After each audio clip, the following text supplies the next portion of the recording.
Kripa bindu diya koroe dasi vina pekshayati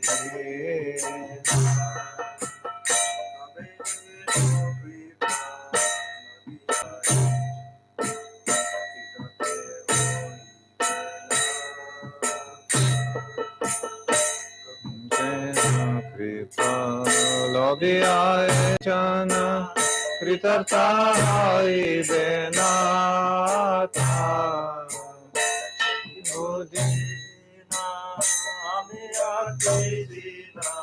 Shakti Buddhi Amyati Dina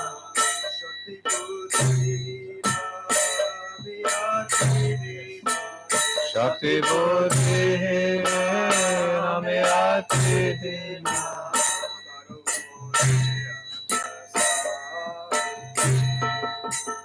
Paramore Atmasata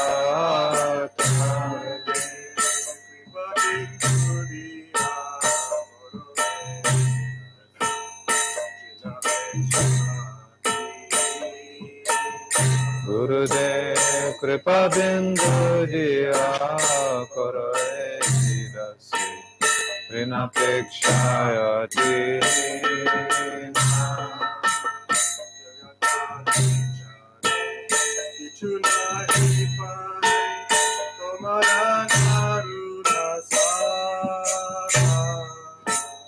Jagata vichare kichuna pae Tomara karuna sara Le kandiya kandiya karuna Le kandiya kandiya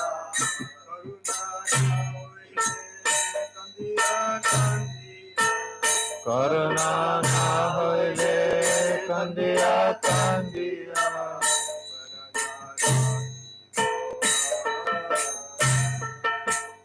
Prananara ki bora Gurudev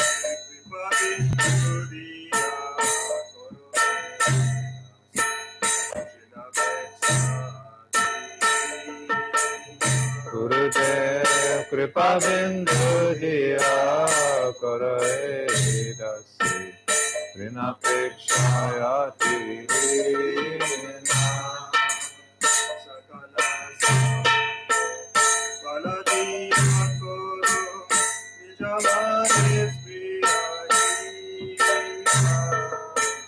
Sakala Sahane Baladiya Koro Nijamane Spriyahina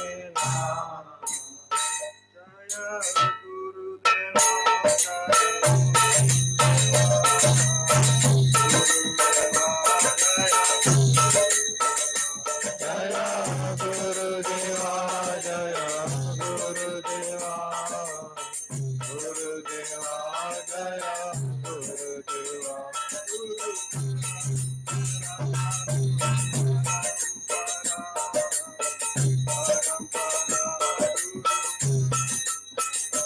Guru Parampara Guru Parampara Parampara Guru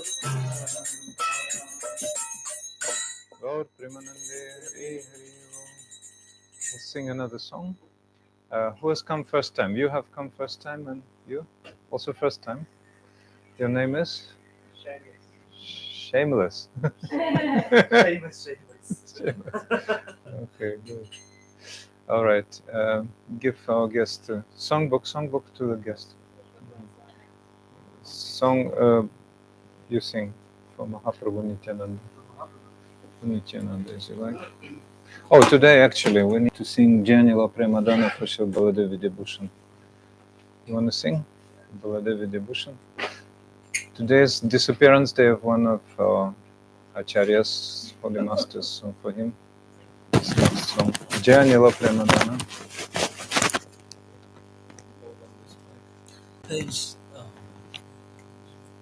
Page 99.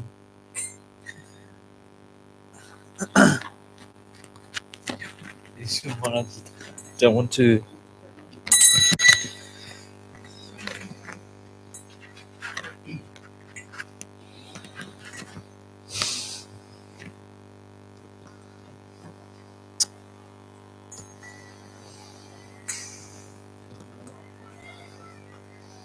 Jayanilo Premandana Karuna Prachura Eno Prabhu Kota Acharya Thakura Jayanilo Premadana Karuna Prachura Eno Prabhu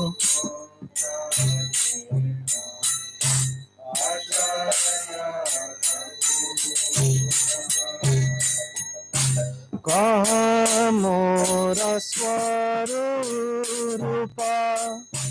Kasanatana Ganga-dasahara Gunata Patita Pavana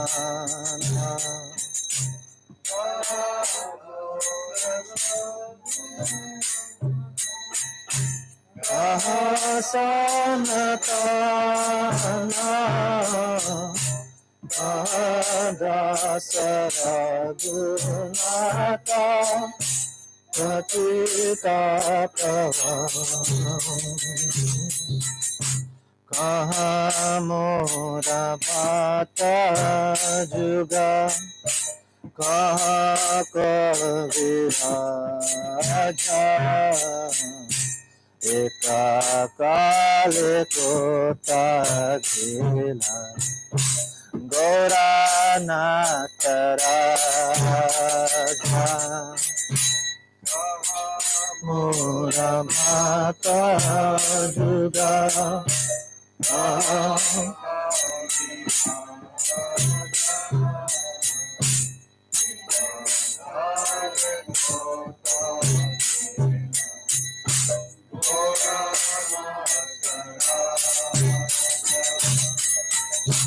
Kasane Kutibo Mata Anale Posido Gauranga Guneranidi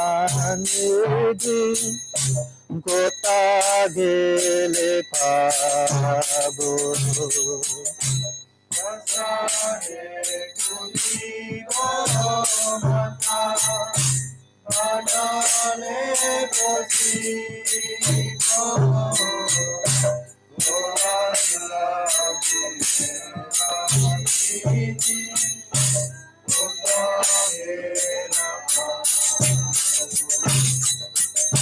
Sesabha Sangira Sange Je koi lovilasa Se sanga na paya kande Naratamada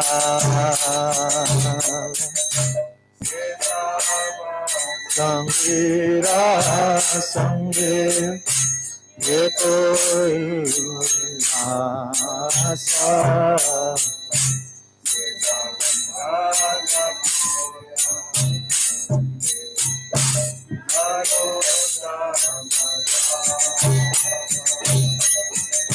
Jaya Vaishnava Thakur, Jaya Vaishnava Thakur, Vaishnava Thakur, Jaya Vaishnava Thakur.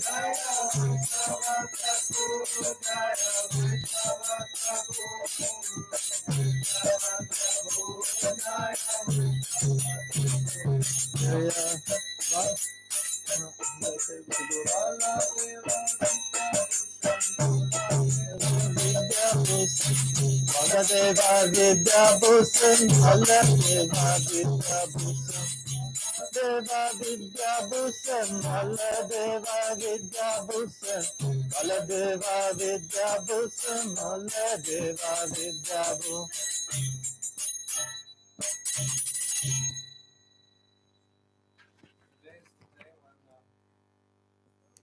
Ganga came to this world. Ganga-dasahara. Ganga-dasahara. So we'll sing in the new songbooks this wonderful Ganga Stotra by Sri Shankaracharya, page 309. Only in the new ones. Yeah, only in the new ones. Ganga Stotram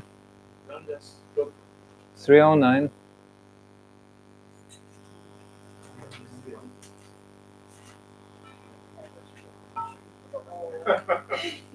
I'll pass this on now.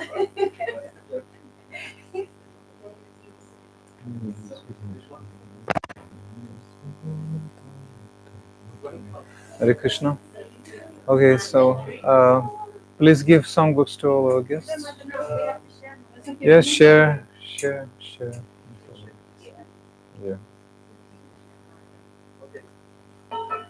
Yes. Okay. Radhe Radhe Radhe Radhe Radhe Radhe Radhe Devi Sureshwari Bhagavati Gange First you listen. Then we sing. Devi Sureshwari Bhagavati Gange Tribhuvana Hatarini Taralatarange Devi Sureshwari Bhagavati Gange Tribhuvana Tarini Taralatarange Shankara Mauli Nivasadi Mali Shankara Mauli Nivasi Nivan Mama Mati Rastamata Padakamali Mama Mati Rastamata Bhagirati Sukadaini Matam Stavachala Mahima Nigame Kiyatam Bhagirati Sukadaini Matam Stavachala Mahima Nigame Kiyatam Naham Jane Tava Mahi Mahanam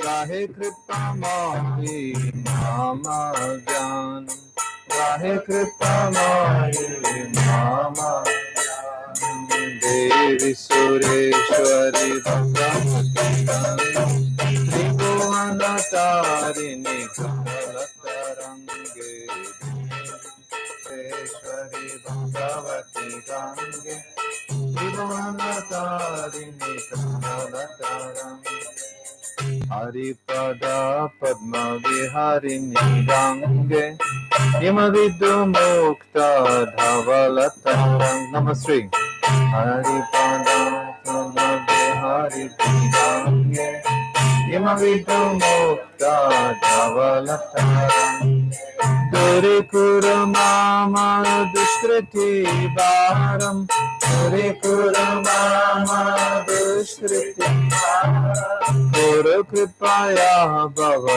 Sahagaram Bharam Guru Kripaya Bhava Sahagaram Vajalam Amalam Yena Nipitam Paramapadam Kalutena Grinitam Avachalam Amalam Yena Nipitam Paramapadam Kalutena Matar Gange Tvai Yaho Bhakta Matar Gange Tvai Yaho Bhakta Ilatam Adrashtum Nayamashakta Ilatam Adrashtum Nayamashakta Devi Sureshwari Bhagavati Tribhuvana Tarini Kamalatarange Devi Sureshwari Bhagavati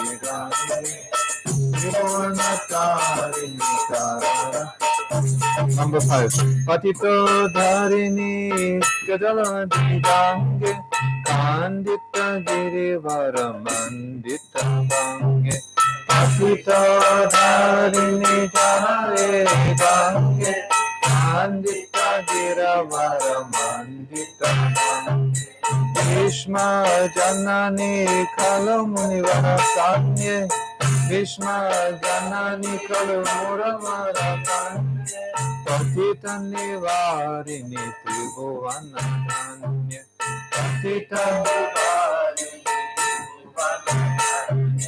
kalpalatamiva phaladam aloke Pranamati astvam napatati shoke Kalpananda jiva phaladam aloke Pranamati astvam napatati Paravara viharini matara gange Vibhutara viharini matara gange Vibhodavanita krita tarala pange Vibhodavanita krita tarala Sri Sri Bhagavati Gange Tribhuvanatarini Taralatarange Devi Sureshwari Bhagavati Gange Tribhuvanatarini Taralatarange Number 7. Tava Kripaya Chiddasrota Snatam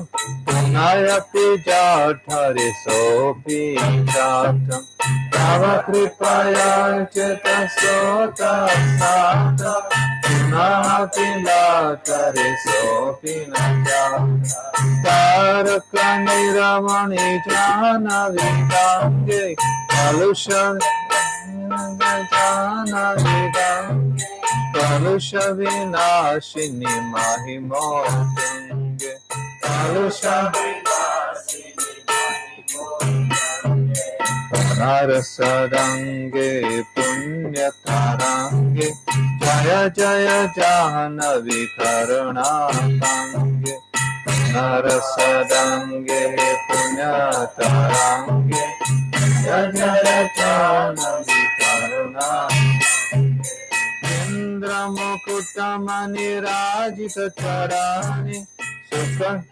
Mukutamani Charani Sukhade Shubhade Sevakaya Charani Sukhade Shubhade Jahanasani Devi Sureshwari Bhagavati Gange Tribhuvanatarini Taralatarange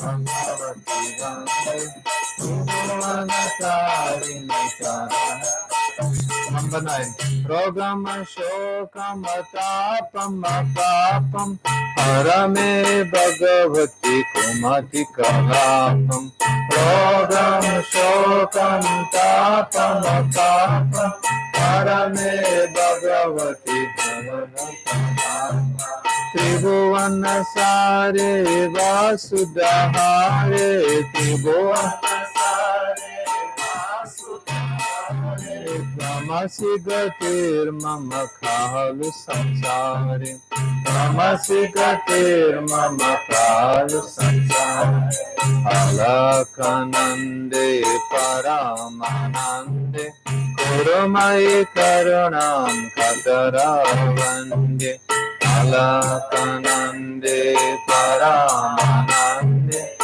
Kurumai Karunam Kataravande Tava Tata Nipate Asya Nivasa Tava Tata Asya Nivasa Kalu Vaikunte Tasya Nivasa Kalu Vaikunte Tasya Devi Sureshwari Bhagavati Gange Tribhuvanatarini Taralatarange Devi Sureshwari Bhagavati Gange Tribhuvanatarini Taralatarange 11.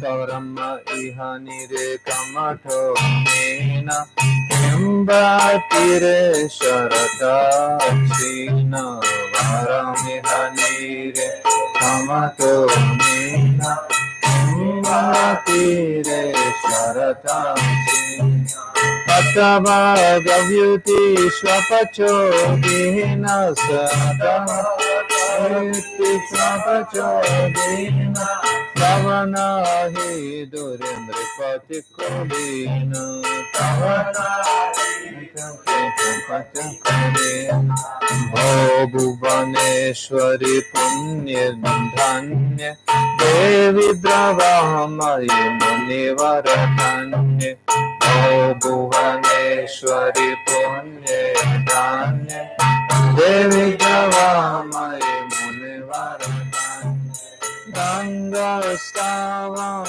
Mimamamaharam Ganga-dasahara Mamalam Nityam Tatati Naroya Sajayati Satyam Tatati Jano Nase Bhagavan Devi Sureshwari Bhagavati Gange Tribhuvanatarini Kamalatarange Deva Sureshwari Bhagavati Gange Tribhuvanatarini Kamalatarange Veshamaridaye Ganga Bhaktis Veshamabhavati Sadasukam Bhakti Veshamaridaye Ganga Bhaktis Veshamabhavati Sadasukam Bhakti Madhura Manohara Pajhati Kabhi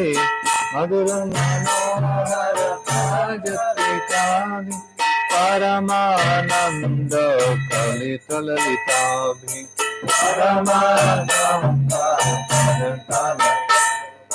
Ganga Stotram Idam Bhavasaharam Vanchita Phaladam Vidalita Bharam Ganga Stotram Idam Bhavasaharam Vanchita Phaladam Vidalita Bharam Shankara Sevaka Shankara Rachitam Shankara Seva Shankara Rachitam Kathati Cha Vinahidam Iti Samaptam Kathati Cha Vinahidam Iti Samaptam Devi Sureshwari Bhagavati Gange Tribhuvanatarini Kamalatarange Devi Sureshwari Bhagavati Gange Tribhuvanatarini Kamalatarange Hare Krishna, Krishna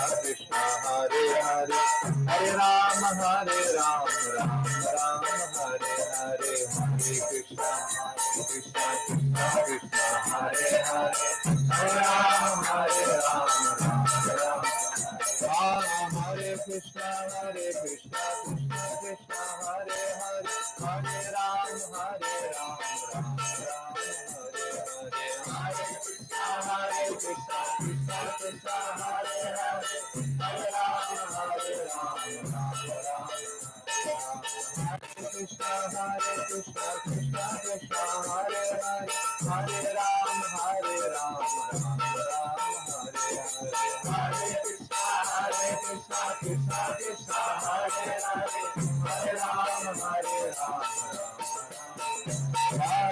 Hare Krishna, Krishna Krishna, Hare Hare, Hare Rama, Hare Krishna, Krishna Krishna, Hare Hare, Hare Rama,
Hare Krishna, Hare Krishna, Krishna Krishna, Hare Hare, Hare Krishna, Hare Krishna, Krishna Krishna, Hare Hare, Hare Rama, Hare Rama, Rama Rama, Hare Hare, Hare Rama, Hare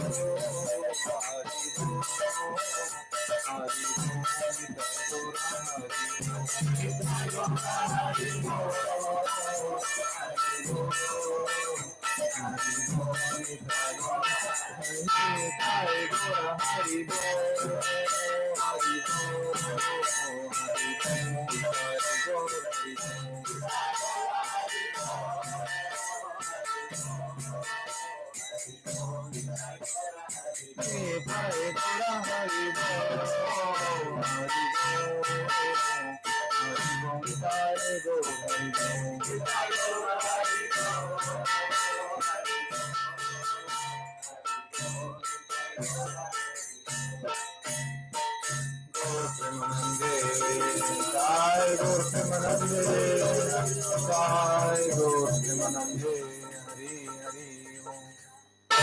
Shri Hare Krishna Mahamantra ki jai, Shri Gauranga Mahaprabhu ki jai, Rupanuga Gaudiya Guru Varga ki jai, Paramaraditum Guru Padma ki jai, Shri UK Sangha ki jai, Shri London Sangha ki jai, Shri Krishnadas Dham ki jai. Where is he? Krishnadas! Krishna. Nitai Gaur Premanande. Ajnanatimirandasya Gyananjana Shalakaya Chakshuranmilitam Yena Tasmai Shri Gurave Namah Gurave Gurachandraya Radhikaya Tadale Krishnaya Krishna Bhaktaya Tadbhaktaya Namo Namah Panchakalpatarubhyascha Kripa Sindhubhya eva cha Patitanam Pavanebhyo Vaishnavebhyo Namo Namah Anandalilamaya Vigrahaya Mabadivachara Sundaraya Tasmai Mahaprema Rasa Pradaya Chaitanya Chandraya Namo Namaste Nityananda Namastubhyam Premananda Pradayane Kalo Kalmashanashaya Janavapataye Namaha Ajanulambita Bhujo Kanakavadato Sankirtanai Kapitaro Kamalaya Vishwambaro Dvijavaro Jugadharma Palo Vande Jagatpriya Karo Karunavataro Kanakajalada Gatro Nilashonab Janitro Mrigamadavara Balo Malati Kundamalo Taralataru Navesho Nilapitam Garesho Smarani Brita Nikunje Radhika Krishna Chandra Tavaivasmi Najivami Tvayavina Iti Vigyaya Radhe Tvam Jnanam Charanantike. You try to turn on this. It's just underneath there. Press the button. Okay, thank you. Shri Krishna Chaitanya Prabhu Nityananda Shri Advaita Gadadhara Srivasadi Gaura Bhakta Vrinda Hare Krishna Krishna Krishna Hare Hare Hare Rama Rama Rama Hare Hare. When my face is not seen, so I turn off. Turn off. No problem. Okay, now it's... Yeah, this is better. First of all, my limited Dandavat pranams to Srila Gurudev, Nitya Preshtam Vishnupada Stutra Satya Srimad Bhaktivedanta Narayan Goswami Maharaj, Shiksha Gurudev, Om Vishnupada Stutra Satya Srimad Bhaktivedanta Madhusudan Goswami Maharaj, all Rupanuga Gaudiya Guru Varga, all Vaishnavas, Vaishnavis, dear guests in London, Soho. It's practically Covent Garden. Yes, so happy to see you again. Have you been in any gatherings like this before? You've been. Your name, son? Sachinandan Prabhu Ki Jai Ho. Your name? Ready. Nice. So, your name? Guntis. Latvieši. Sveiki. Okay, nice. I know some words in Latvian because I'm from Lithuania anyway. So, so today is a very special day. Today is called Ganga-dasahara, the day when Ganga descended to this earth. Also, today is the appearance day of a great devotee, lady, saint, Gangamata Goswamini. So Ganga, transcendental Ganga, descended for her because she wanted to take bath in Ganga, although it was Jagannath Puri. In Jagannath Puri there's ocean, there's no Ganga there. But the Ganga came. And also today is the disappearance day of Gaudiya Vedanta Acharya, Sri Baladeva Vidyabhusana. So there's a big day and big discussion. And also we have some new friends, so we have to make some adaptation and maybe give some Hare Krishna. We saw long before, right? Can you remind your name, please? Ajay Krishna. So yeah, we'll just say some introductory words for our new ones. And Shamus, yes, your name is it true? Shameless.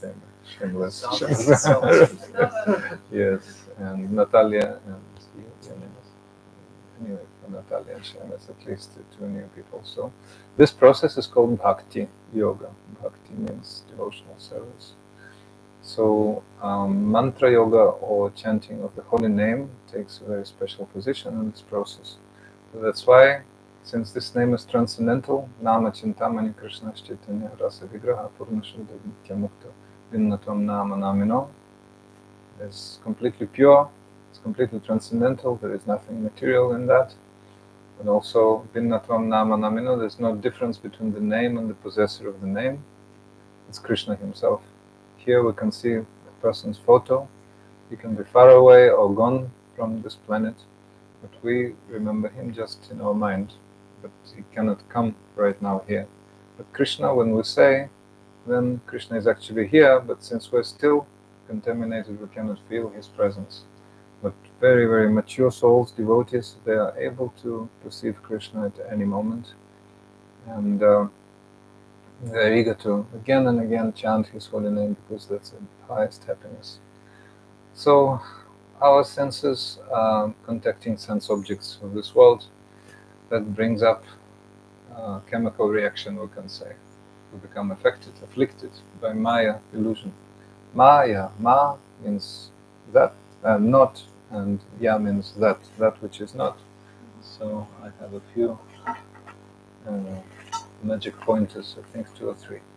Yes, one of them. It can reach to any abode, you know. So we're right now here. This is material world. Yeah, you see so many universes. One of them is ours, and this is the spiritual world. So our path lies there through the process of love and devotion. When we chant the holy name, then we perceive also Nama Rupa Guna Lila, name, form, qualities, and pastimes of that same personality, Krishna. So Krishna means giving so much, attracting so much, Krishna. And Na means giving so much, Ananda means pleasure, means bliss. So main quality, Krishna has millions and millions of qualities, innumerable. 64 are main ones. So the main quality out of 64 is Sri, means beauty. So he's most attractive. His quality of his form, quality of his wonderful pastimes, quality of his prema, his love, and attractiveness of his flute play, completely bewilders everyone. So one becomes attracted to Krishna. So you can ask these devotees around how before they were attracted to Maya, illusory energy, and now they become attracted to Krishna, his Nama Rupa Guna Lila, name, form, qualities, and pastimes. So this chanting is going on permanently in the life of a devotee until he reaches the level of transcendental love and devotion, prema. Right now, we're afflicted by disease of jaundice. Everything we can perceive seems to us bitter. You know? Bitterness pertains to the fact that we want to exploit. But when we become recipients of the great mercy of the holy name, having received it from the great devotee, great soul, Mahabhagavat, Uttama Mahabhagavat, great devotee who knows the treasure of the holy name, who knows the treasure of Krishna Bhakti, devotional service, then we become attracted towards transcendence so much. It's all about love and attraction, love and devotion. So while we're in this world, our situation is like that of a fish out of water, or a person in jail, or a person in a desert. So we have to come to our natural position, our position in this world is natural, completely natural. So by bhakti, by transcendental devotional service, we can go on towards our real happiness, our real destination. Okay, more or less clear, just a few words. So, thank you so much. So, in the modern territory of India, Nepal, and places around, there are so many holy places. Those places are like embassies of the transcendental land. You can see in the spiritual world there are so many abodes. Here we have Vaikuntha planets. Vai means without, and Kuntha means suffering.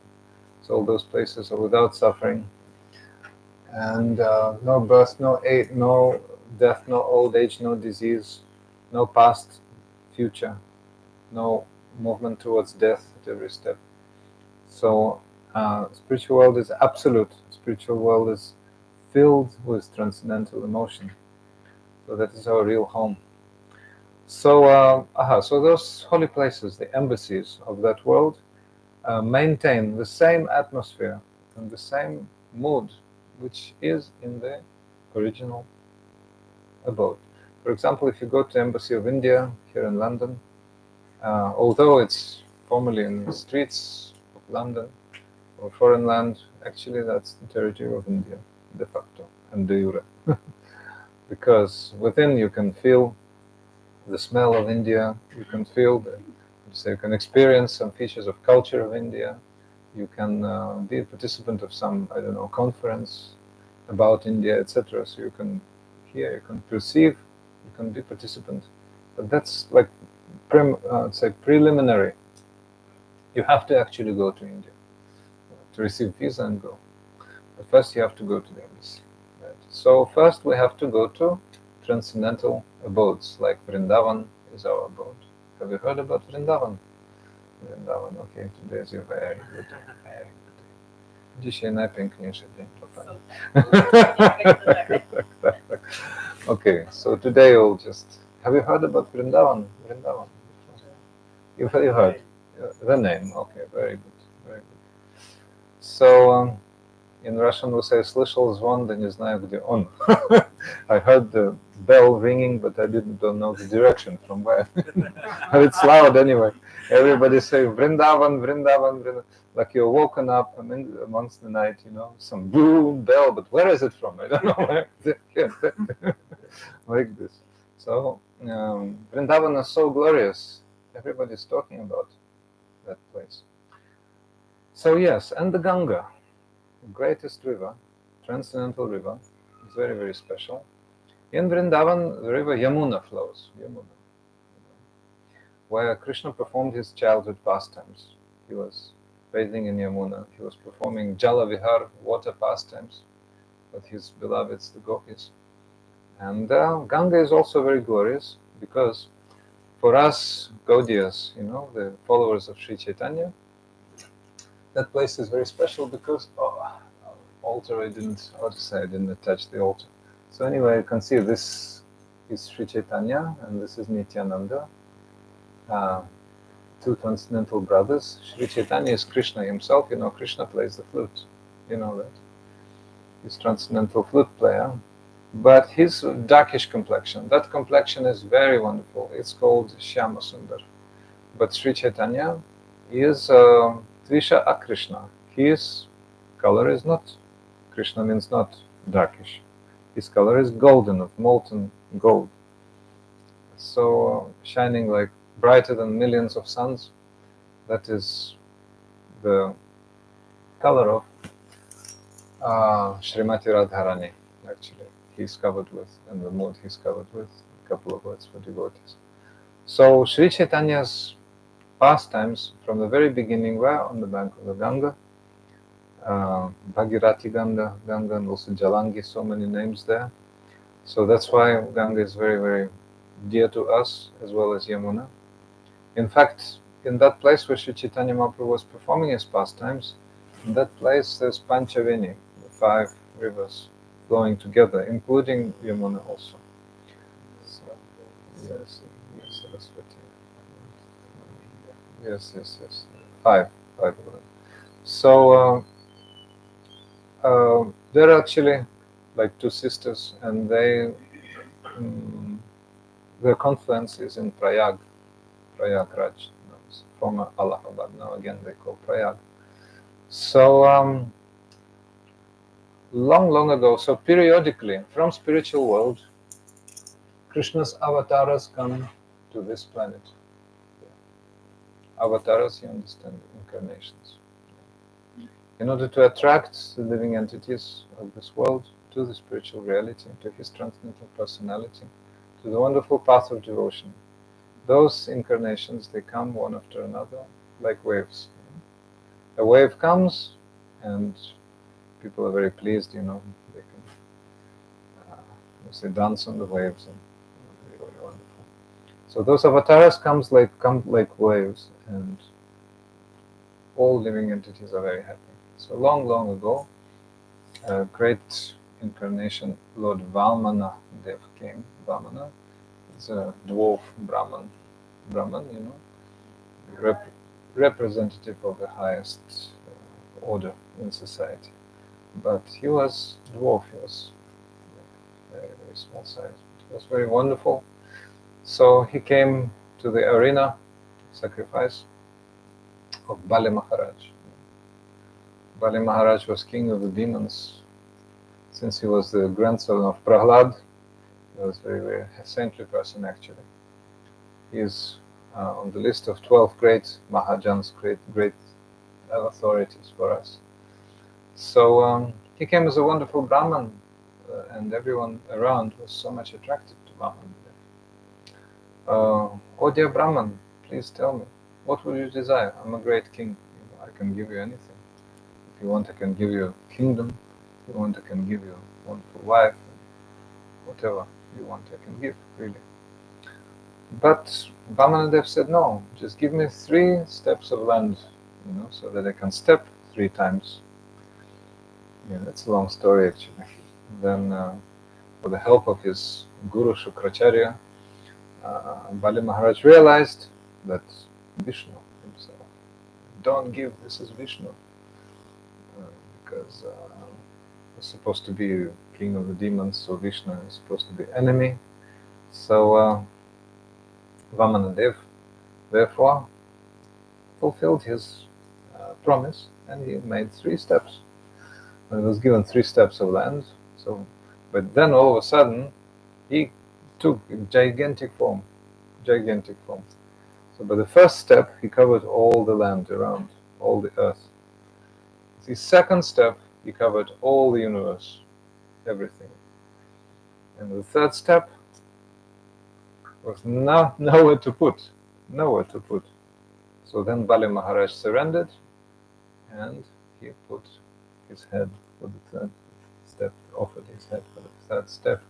So that is Sharanagati, surrender. But when Vamanadev made his step for covering all the universe, all the creation. He actually made a little hole in the covering of the universe, in the covering of the universe. So as a result, the transcendental water, which, yes, viraja means which divides the spiritual material worlds, it's already transcended here. Viraja is there. How to say, dipped into this material world. Like our Shiksha Guru Pujapat Madhusud Maharaj said, very, very funny today, 2 liters. 2 liters only. 2 liters only. 2 liters only. But since that water is completely transcendental and washed the lotus feet of Lord Vamana, like this, it was filled with aroma of chandan. It's a sandalwood paste, and tulsi leaves were there, the saintly plant of tulsi was there, some leaves, so it was very, very fragrant, very, very fragrant. So it came to this material world, and Brahma, four-headed Brahma, who is the first living entity in our universe. This is one universe, there are many universes here around, and Brahma was the first. So since Brahma came from Lord Garbhodakashaya Vishnu, so he knows something about Garbhodakashaya Vishnu, but from above that, actually, Vaikuntha, through Mahavishnu, that water came, and Brahma was just so amazed. He could feel the complete transcendence, and he took achaman of that water. So it was preserved here, and then long story was followed that. So then there was King Sagar in this world. Sagar, his name was Sagar. His birth was very interesting because Sa means with and Gara means poison, He was born with poison because his mother was pregnant and his father had many, many wives. And co-wife, formerly kings could have many wives. His co-wife was very, very envious. Oh, she's pregnant. So she decided to poison her. But since she was having very, very wonderful blessings, and also King Sagar was great personality, that she couldn't die and he couldn't die. Anyway, he was not able to come out because of the action of the poison. He was not able to come out from the mother's womb for 7 years. For 7 years he was in the womb. So finally came out, and his name became Sagar, means with poison. Anyway, he was great king. And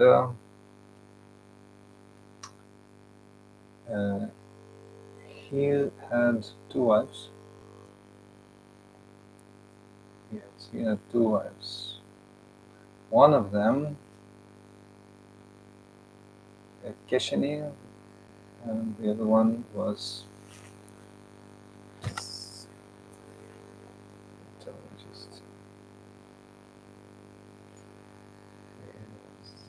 short story, doesn't say.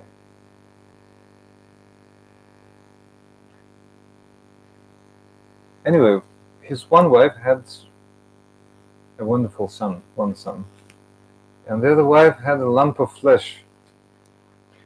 So out of that lump of flesh, 60,000 sons were evolved. 60,000. Yeah. So then, yes.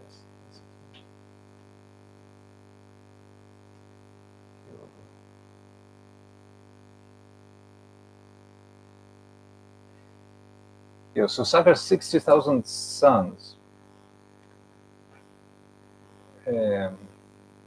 When the father was performing Ashwamedha Yagya, sacrifice, great sacrifice, then Indra became very envious, because when one performs many Ashwamedha sacrifices, then Indra becomes envious. Then one can take position of Indra. So Indra became very envious, and he stole the horse, sacrificial horse. It's not the only story when Indra did it. Anyway, he hid the horse in the courtyard of Lord Kapila. Lord Kapila, the son of Devahuti, was performing austerities somewhere in the northern side of Bharatavarsha. So the horse was hidden there. So then finally, 60,000 sons came there. They were digging the earth. They were digging the earth everywhere because they couldn't find the horse. And finally, they came there and they said, "Aha! This Kapila is the thief." And he was meditating. You couldn't even perceive their presence. So he was meditating, and then finally, when they started Maram, Maram, Maram, shouting, "Kill him, kill him, kill him."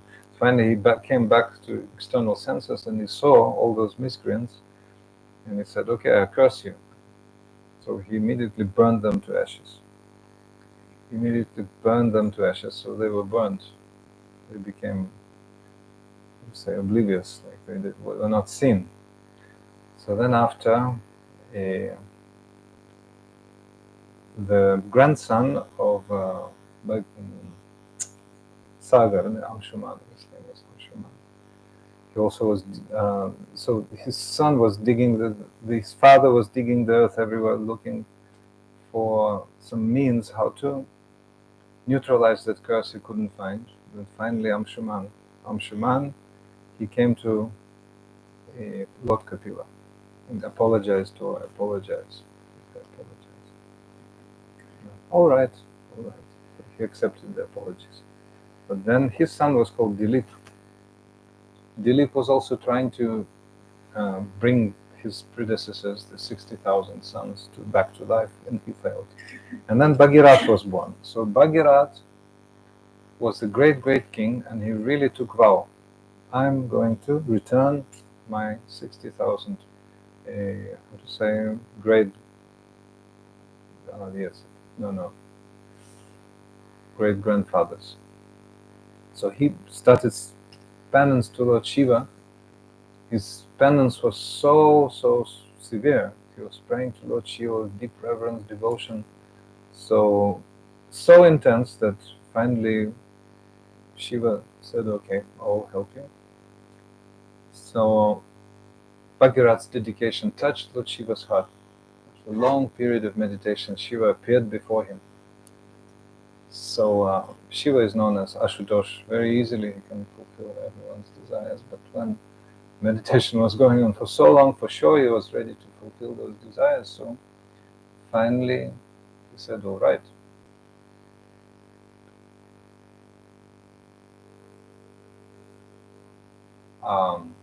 So Bhagirat was ready to bring the celestial Ganga, the transcendental Ganga, to earth, and he was attracting her by his power. On the great chariot, he was there. But Ganga said, "Oh, how will I go to this world? I don't like this world because so many people are sinful. Now we can see so many people go to the transcendental waters of Ganga to purify their sins. You can open the window and get in stuff. Yeah, so this is one thing. So this world is filled with envious people. Also, how will I descend? I will descend, I will make a flood. All the planets will be disturbed," Ganga said. So then Lord Shiva said, "All right, I will pass you through my hair, transcendental hair." So his matted locks he offered. And Ganga said, "Listen, actually I'm like your Sali. Sali means the wife's sister. I'm junior sister of your wife, because Parvati is the daughter of the mountains, daughter of Himalayas, and Ganga also daughter of Himalayas. She comes from Himalayas. So you treat me nicely." All right.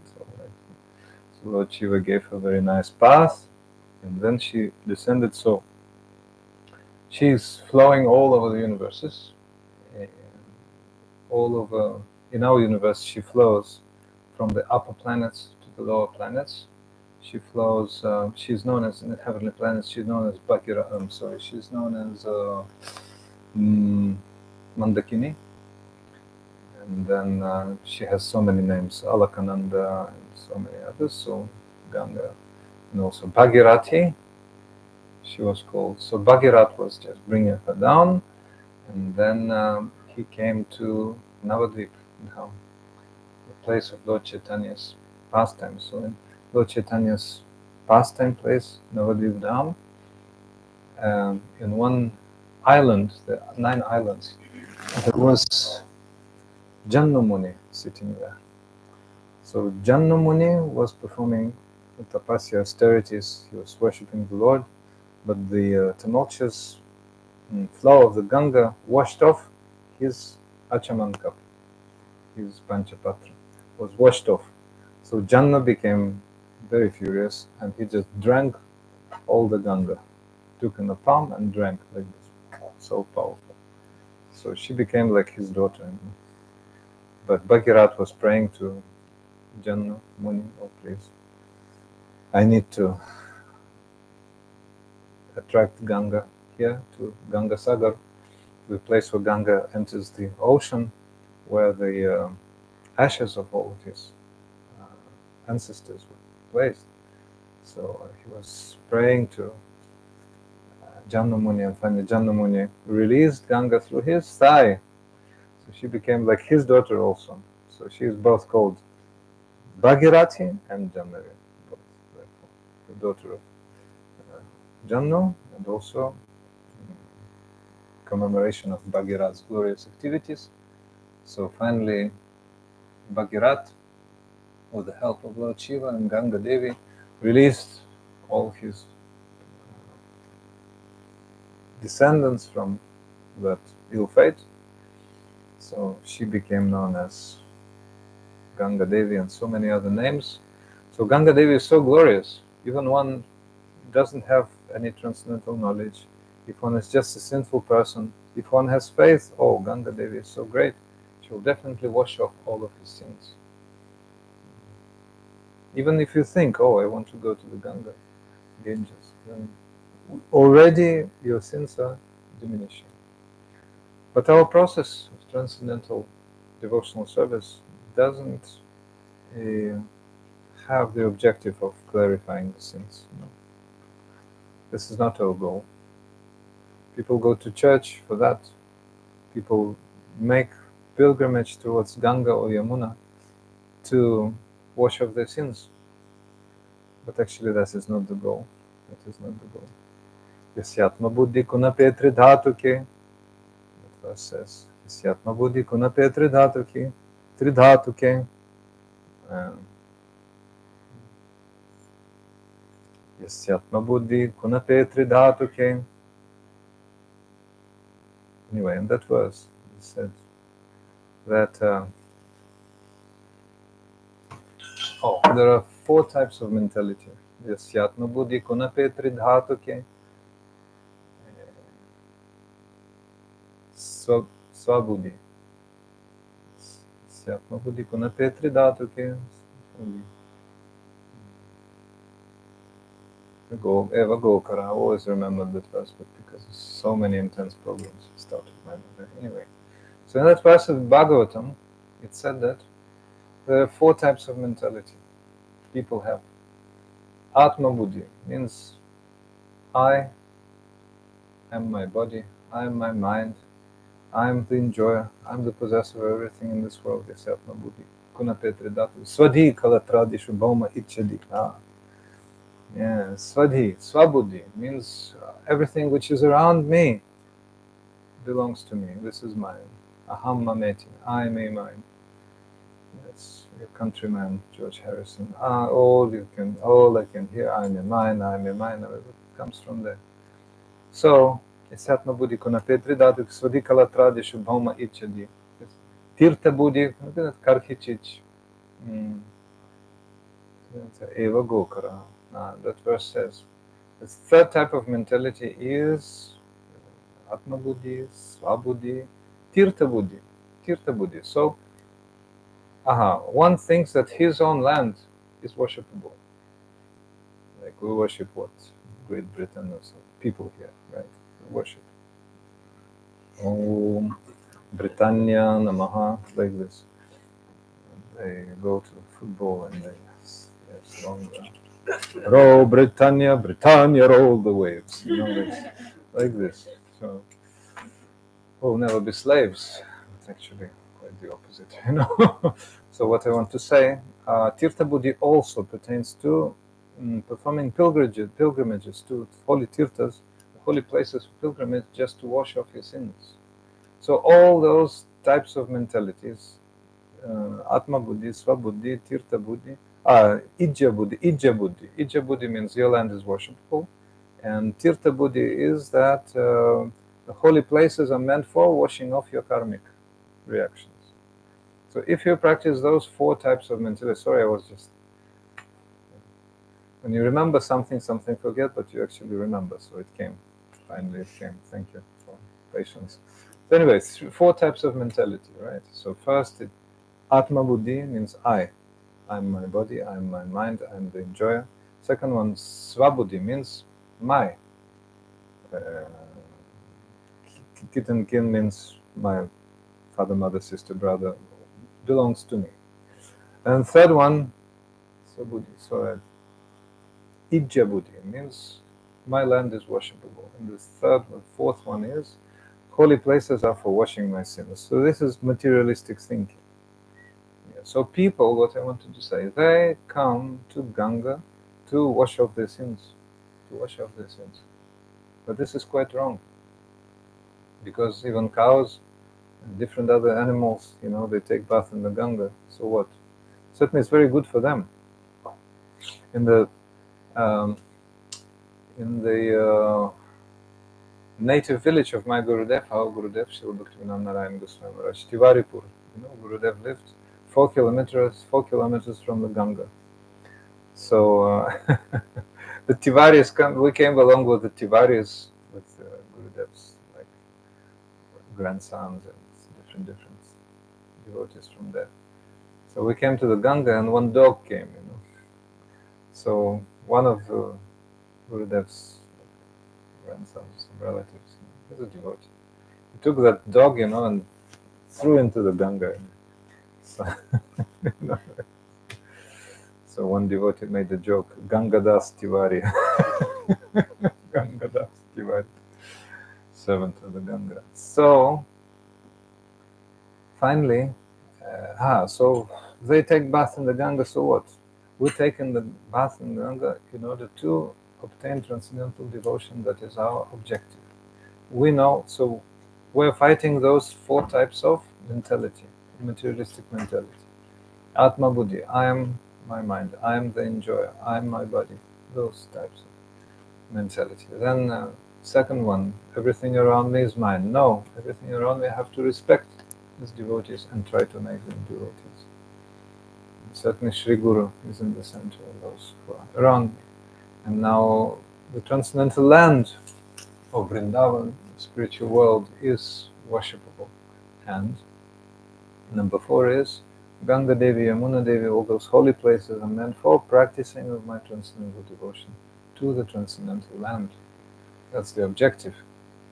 So, therefore, there were great devotees of Ganga Devi, Yamuna Devi, and one of such devotees appeared today. Her name is Gangamata Goswamini. Gangamata Goswamini. So Ganga came to her. She was so great that Ganga came to her. So listen to her story now. There was one king, probably in the 16th century. His name was Naresh Narayan. So in Bengal, he had a daughter, and her name was Shachi, same as Sri Chaitanya Mahaprabhu's mother. So for early childhood, he was so much educated. She knew all devotional scriptures. She was listening to all devotional stories, histories. She was also very educated. She knew grammar, and when she was very young, she was so beautiful and attractive. So when she came of age, and father decided, oh, I have to... Co my wychodzisz? O, dobrze, dobrze, wiesz, wodę, okay. Proszę siadać. Dziękuję. Okay. Polski. Okay, so just came from Poland, one of my languages. So, so Shachi was very attractive, and when she came of age, and my father naturally, the king, started thinking of, as they say in India, marriage. But she said to her father, no way. I don't want any material person to be my husband. Only Madan Gopal. She was thinking of Madan Gopal, that is Krishna's name. Madan is generally the name of Cupid. Cupid, the demigod who pieces young boys and young girls' hearts so they become mad with what they call love, forever. It's forever pierced, forever crazy. So, but Madan is actually Krishna's name. Krishna is Madan Mohan. He's the enchanter of Cupid. He's the one who defeats Cupid, and he becomes new Cupid, Madana Mohan. So that's why she was thinking of Madan Mohan. Naresh Narayan, the king, was sort of disappointed a little bit, but since he was devotional, he understood the daughter's real intention, and he was not impeding her path. He said, okay, so what will we do? Oh, I want to go to Jagannath Puri. So she went south from Bengal, where she was born, to Jagannath Puri. Jagannath Puri? It's a great, great place near the ocean, Bay of Bengal. The great temple of Jagannath is there. Jagannath is the Lord of the universe. Krishna with huge eyes. Z wielkimi, pięknymi, okrągłymi oczami. Yes. Great. This is Lord Jagannath. This is Natalia. This is Jagannath. First. No, not like this. Like this. Yes. Have you heard of Jagannath before? Nice day. Nice people, nice atmosphere, nice day. Okay. Even Sadhu Maharaj's tiredness already gone. Thank you. Good.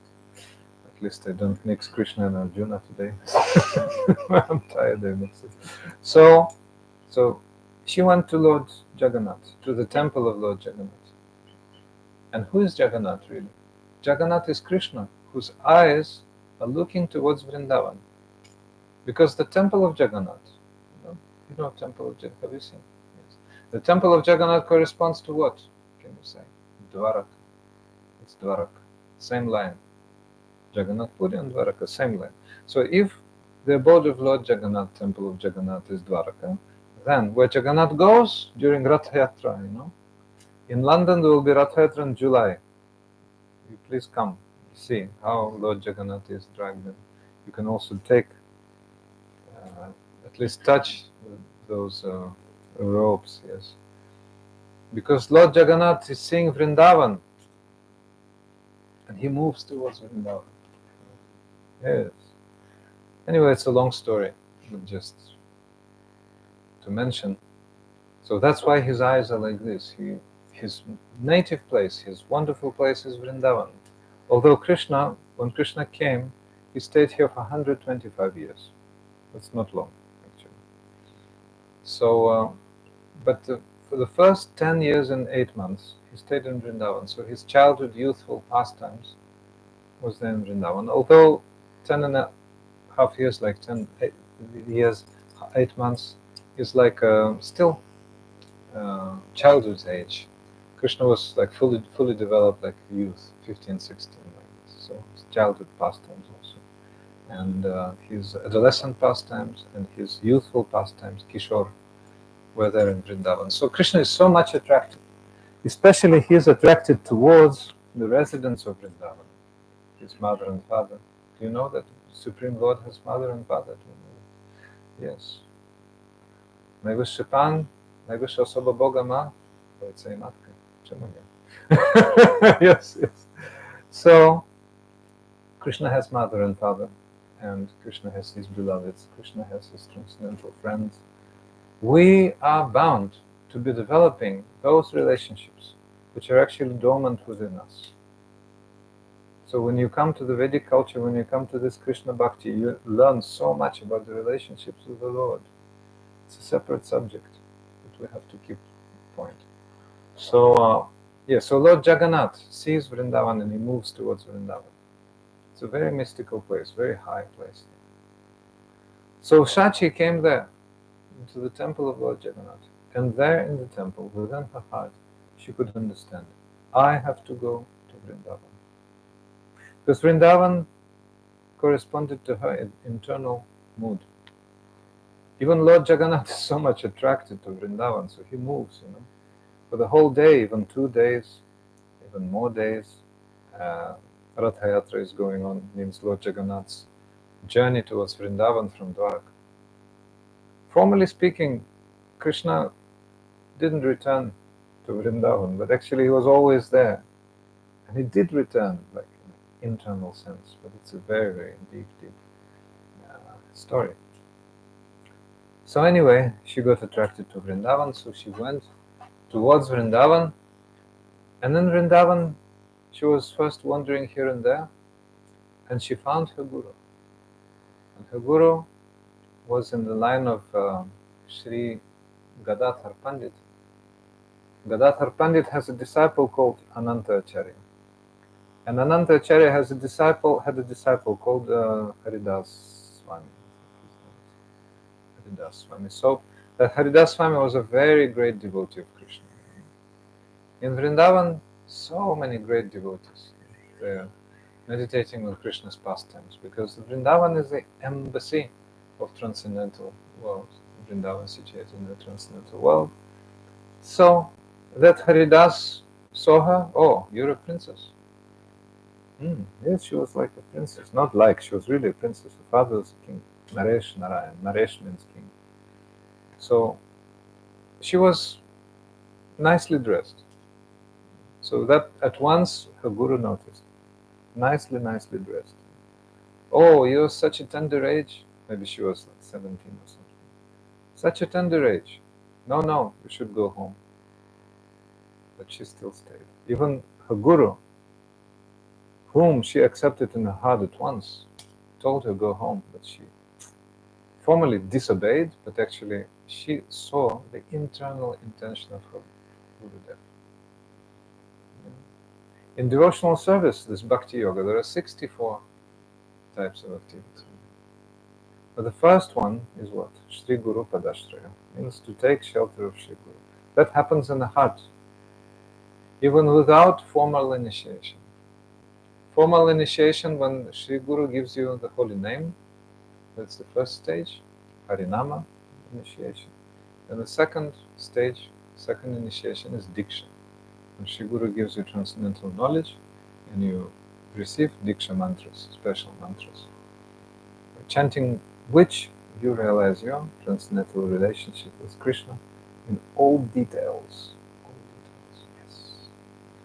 In modern world, there are so many religions which don't really speak about the Lord, or speak very vaguely, superficially, schematically.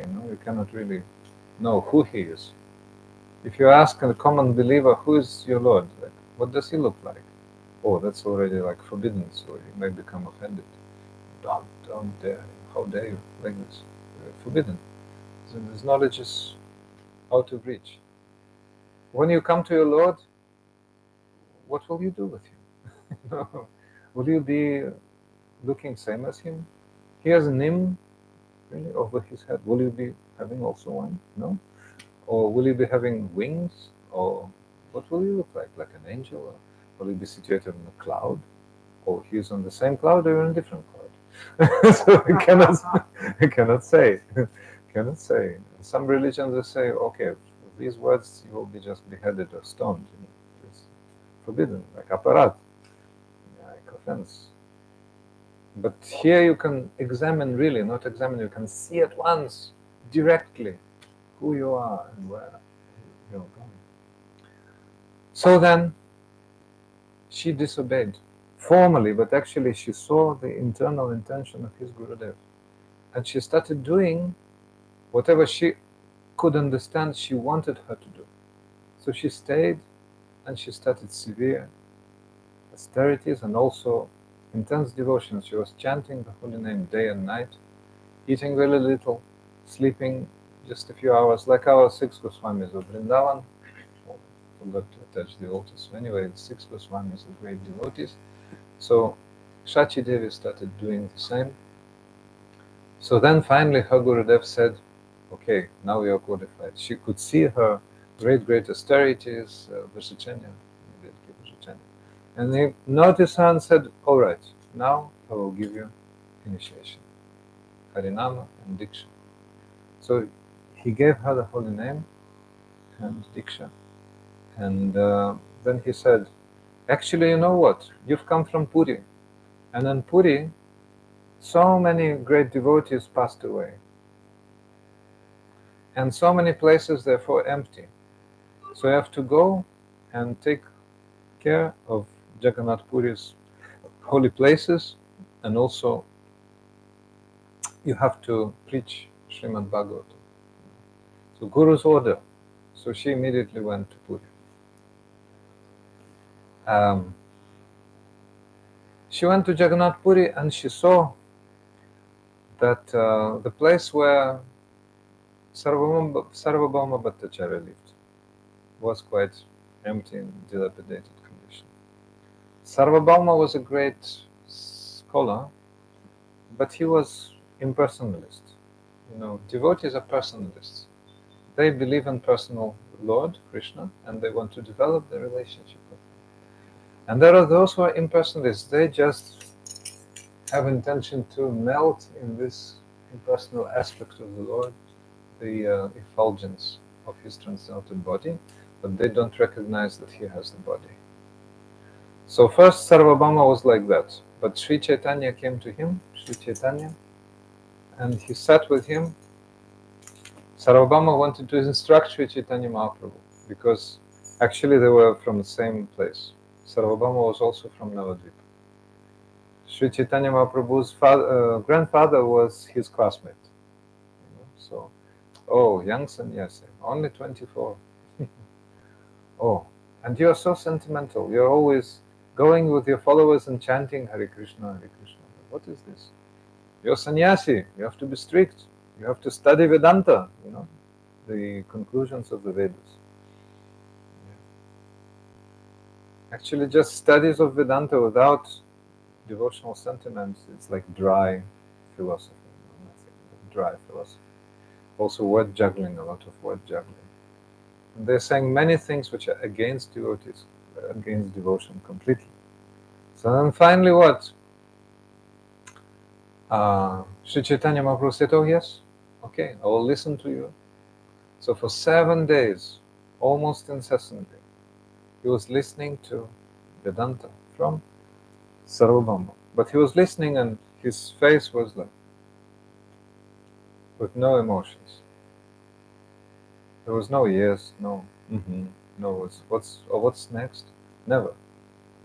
Never asking, never reacting, never smiling, never, nothing. So on the 7th day, Sarvabhauma said, like, I've been teaching you for 7 days and almost 7 nights, but are you really understanding what's going on? What I'm talking about, because there's no reaction from your side. And then Sri Chaitanya Mahaprabhu said, the Vedanta, the conclusions of Vedanta are bright as the sun, but your false arguments are like clouds blocking the bright sunshine. So that's why, okay, so he said, oh, do you mean you can explain Vedanta better than me? All right, then go ahead, I will listen to you. And then Sri Chaitanya Prabhu started explaining. And then at the end of that conversation, Sarvabhauma became a devotee of Krishna. So powerful was the explanation of Sri Chaitanya Mahaprabhu. So Sarvabhauma became a great follower of Sri Chaitanya Mahaprabhu. He wrote Sarvabhauma Shataka. He wrote more great poetry glorifying Sri Chaitanya Mahaprabhu. So Shachimata, Shachimata, Shachi Devi was living there, And she started preaching Bhagavatam, and people started coming to her. But first, once she developed desire, oh, I want to go to the Ganga. I want to go to the Ganga and take bath in the Ganga. So then Lord Jagannath did what? It was a mysterious event. We'll now listen to.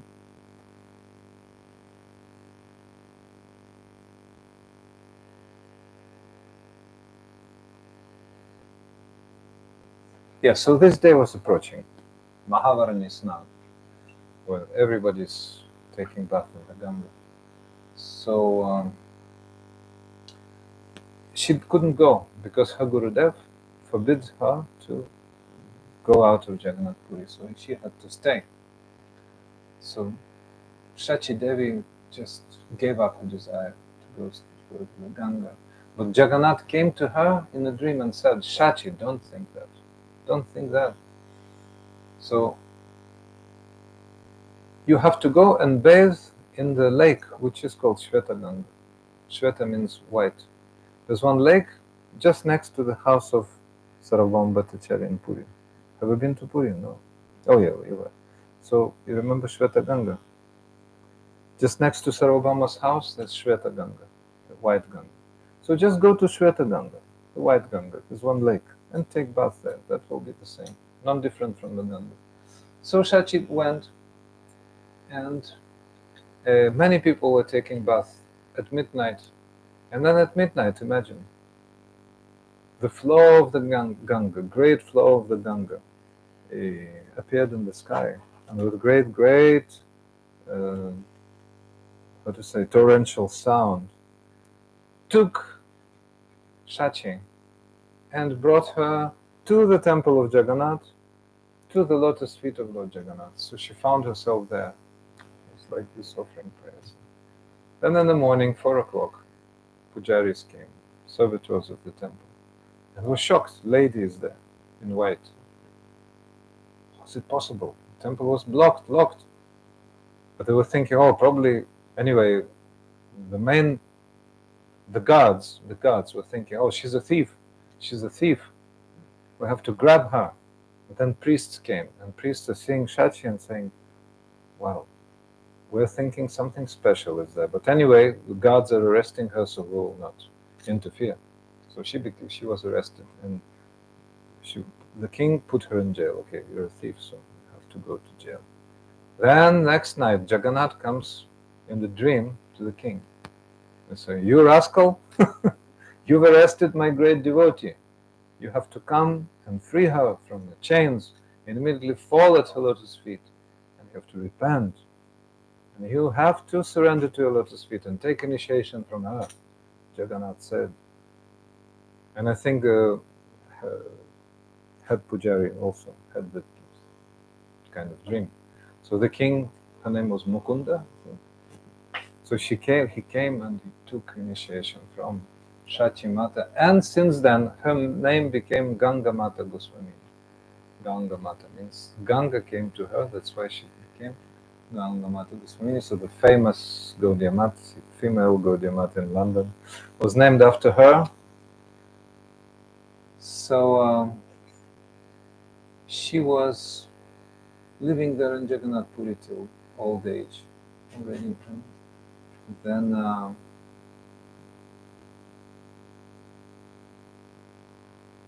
once a Brahmana came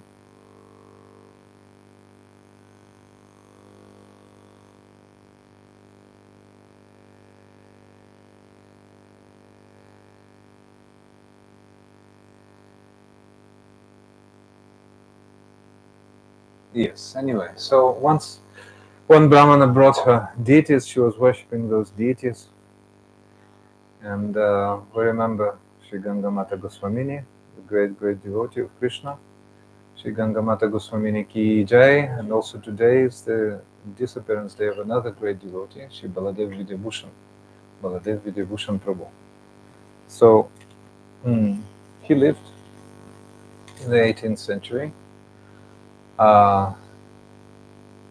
there are, I think, 5 generations between him and Narottam Srinivas Shyamananda Prabhu. The 4th generation was Vishwanath Chakravarti Thakur, his Shiksha Guru. So, Sri Baladeva Vidyabhusana Prabhu is called our Gaudiya Vedanta Acharya. Gaudiya Vedanta Acharya. This is a philosophical part. So those who are sleeping, wake up for philosophy. Yes, wake up. Now philosophy will start. Yes. So yes. Sorry, waking you up.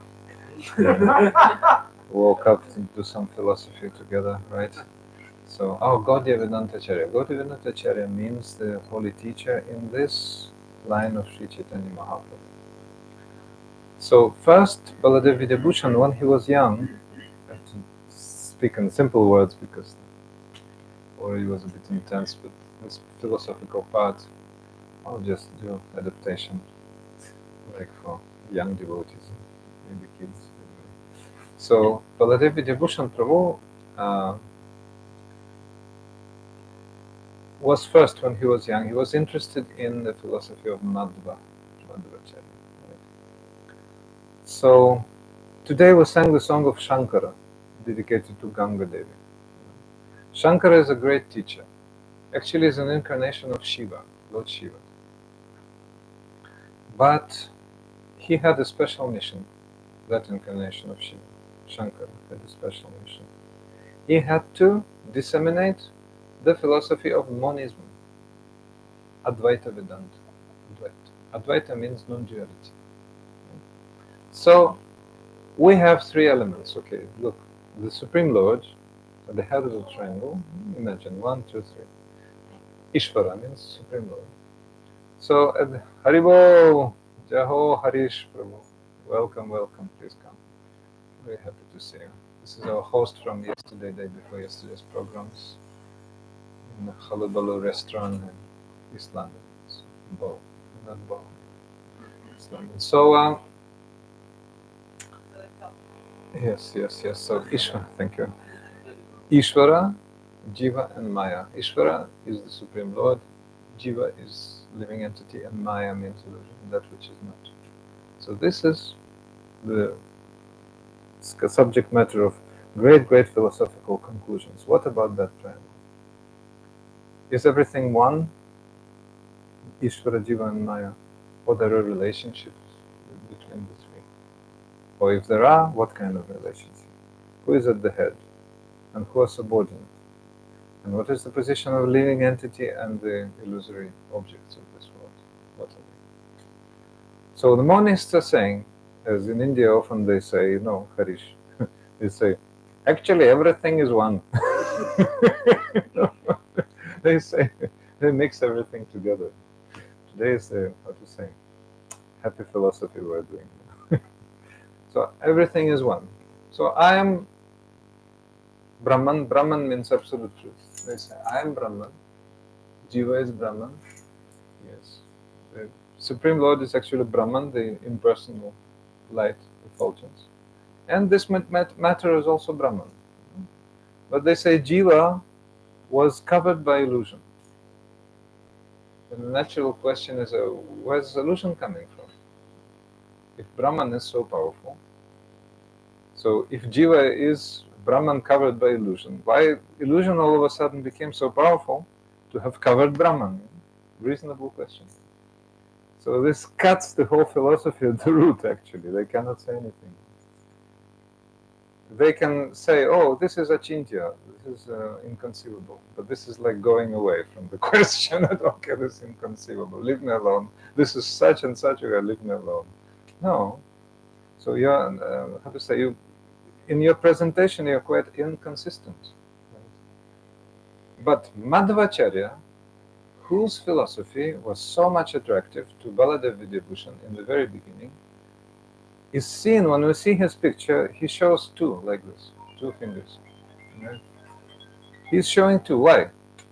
Because he introduced the 5 great differences, Panchabheda, the 5 great differences. He said, his doctrine is dualism, pure dualism, Shuddha Dvaita. So doctrine of Shankara, which was ruling in India for long centuries, is called Advaita. Means non-dualism or monism. Everything is one. Mix everything together, then mix, how to say, melt. No, it's not like this. We will always be living entities. Here in material world and there in spiritual world. The whole process is just to change our quality. Now we are having so much contamination, and then we'll be pure. That's it. Quality. Now we are having so many qualities of Maya illusion. We're covered by three modes of material nature. You know modes? Have you heard? Sattva, Rajas, Tamas. Sattva means goodness, Rajas means passion, and ignorance is tamas. So these three qualities. Rather the mixture of the three. Sometimes we're enthusiastic, we want to be healthy, sometimes we want to make some money, and attracted to opposite sex and make political party to gain more money, like this. So this is called Raja. Passion. And then ignorance. And, I'm bored of everything, I have a headache. Inertia, I'll go to sleep. I'll sleep, and that's it. And I hate all others, all others are fools, like this. So this is ignorance. So it's all mixture. So one day a person is for the happiness of all humanity, this is goodness. Another day one is full of passion, and after intense passion, ignorance comes. Because after Saturday night comes Sunday morning, and then rather Monday morning, which is completely out of any shape. So the qualities of spiritual world are transcendental qualities.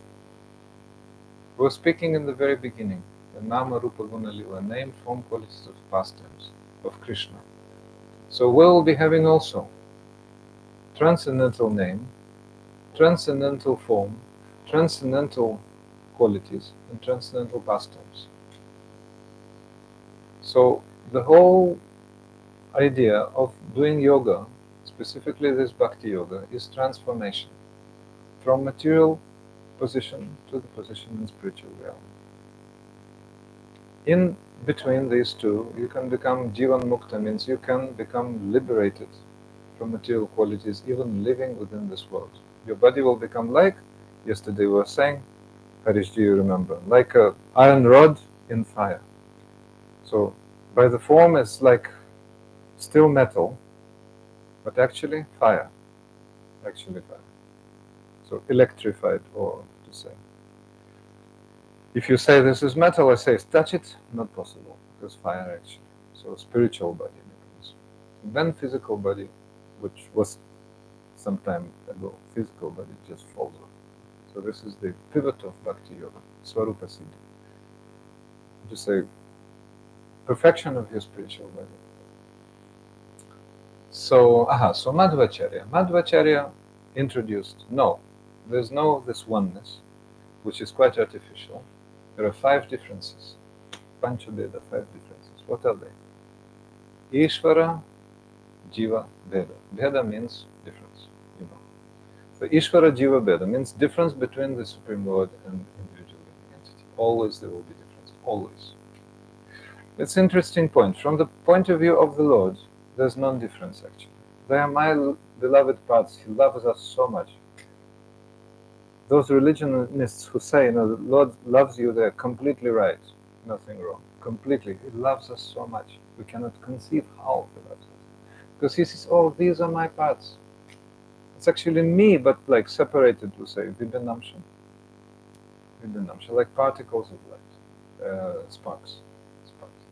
So He sees us, and He wants to develop great relationship with each and every one of us. Rasa means taste. So Krishna is full of taste, raso vaisaha, and He wants us to experience the same with Him. That's it. And we're just outside of that, that's why we're unhappy.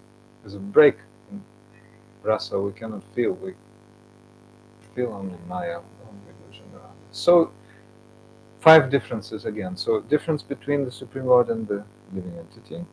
Then 2 living entities, Jiva Jiva Bheda. So Sundarananda Prabhu and myself, 2 different personalities. What's your name? I always forget. Purushottam and myself, 2 different, Even I forget his name, still he's different. Well, so yeah, his name now is this. Now later will be another name, but will be always separate. Then Ishvara Jada Bheda. Jada means material objects. So jivas, living entities, they make many objects, and there are many natural objects like hills, like rivers, etc. So all material creation, but living entity is living entity. Dead matter is dead matter, different. 2 elements of dead matter, Jada Jada Bheda, also different. And the Supreme Lord and Jada means material objects, also different. So it's all about difference. So, but Sri Chaitanya Mahaprabhu, this is Sri Chaitanya, the head of our school. He was, we can say, academic presentation, right? Head of our school. So he actually is the Supreme Lord. He's Krishna himself, but he's in the form of a devotee and in the mode of a devotee. So that's why he's our great Guru, first of all. He teaches us devotion, Mahaprabhu, you've heard. Yeah. So he's very, very special. And he's actually in the line of Madhvacharya. But his particular doctrine, we cannot say different, but it's like slightly, stresses simultaneous difference and union. Achintya, Veda, Abheda, Tattva means inconceivable oneness and difference. Simultaneously one and different. All these 5 elements.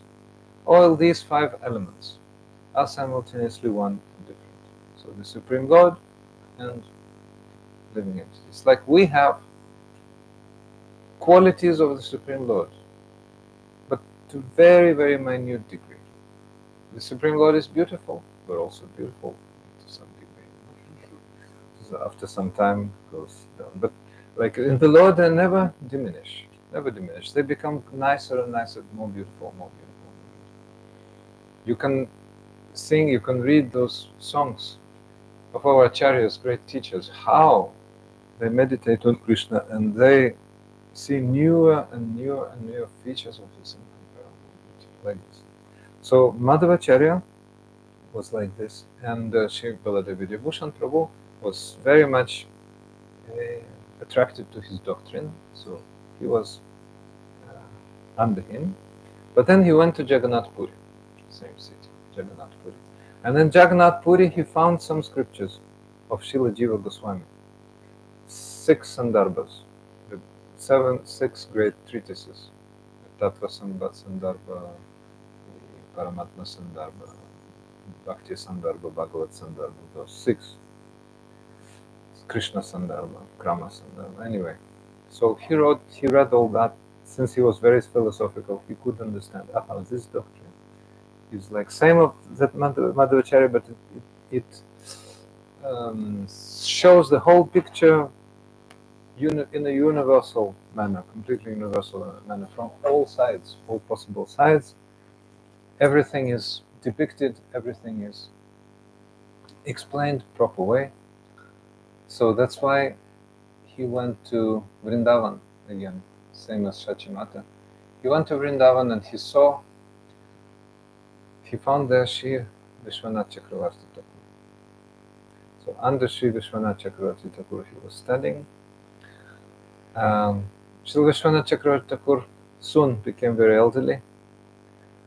And in Jaipur, the capital of Rajasthan, those of you who visited India probably have been to Jaipur. Yes.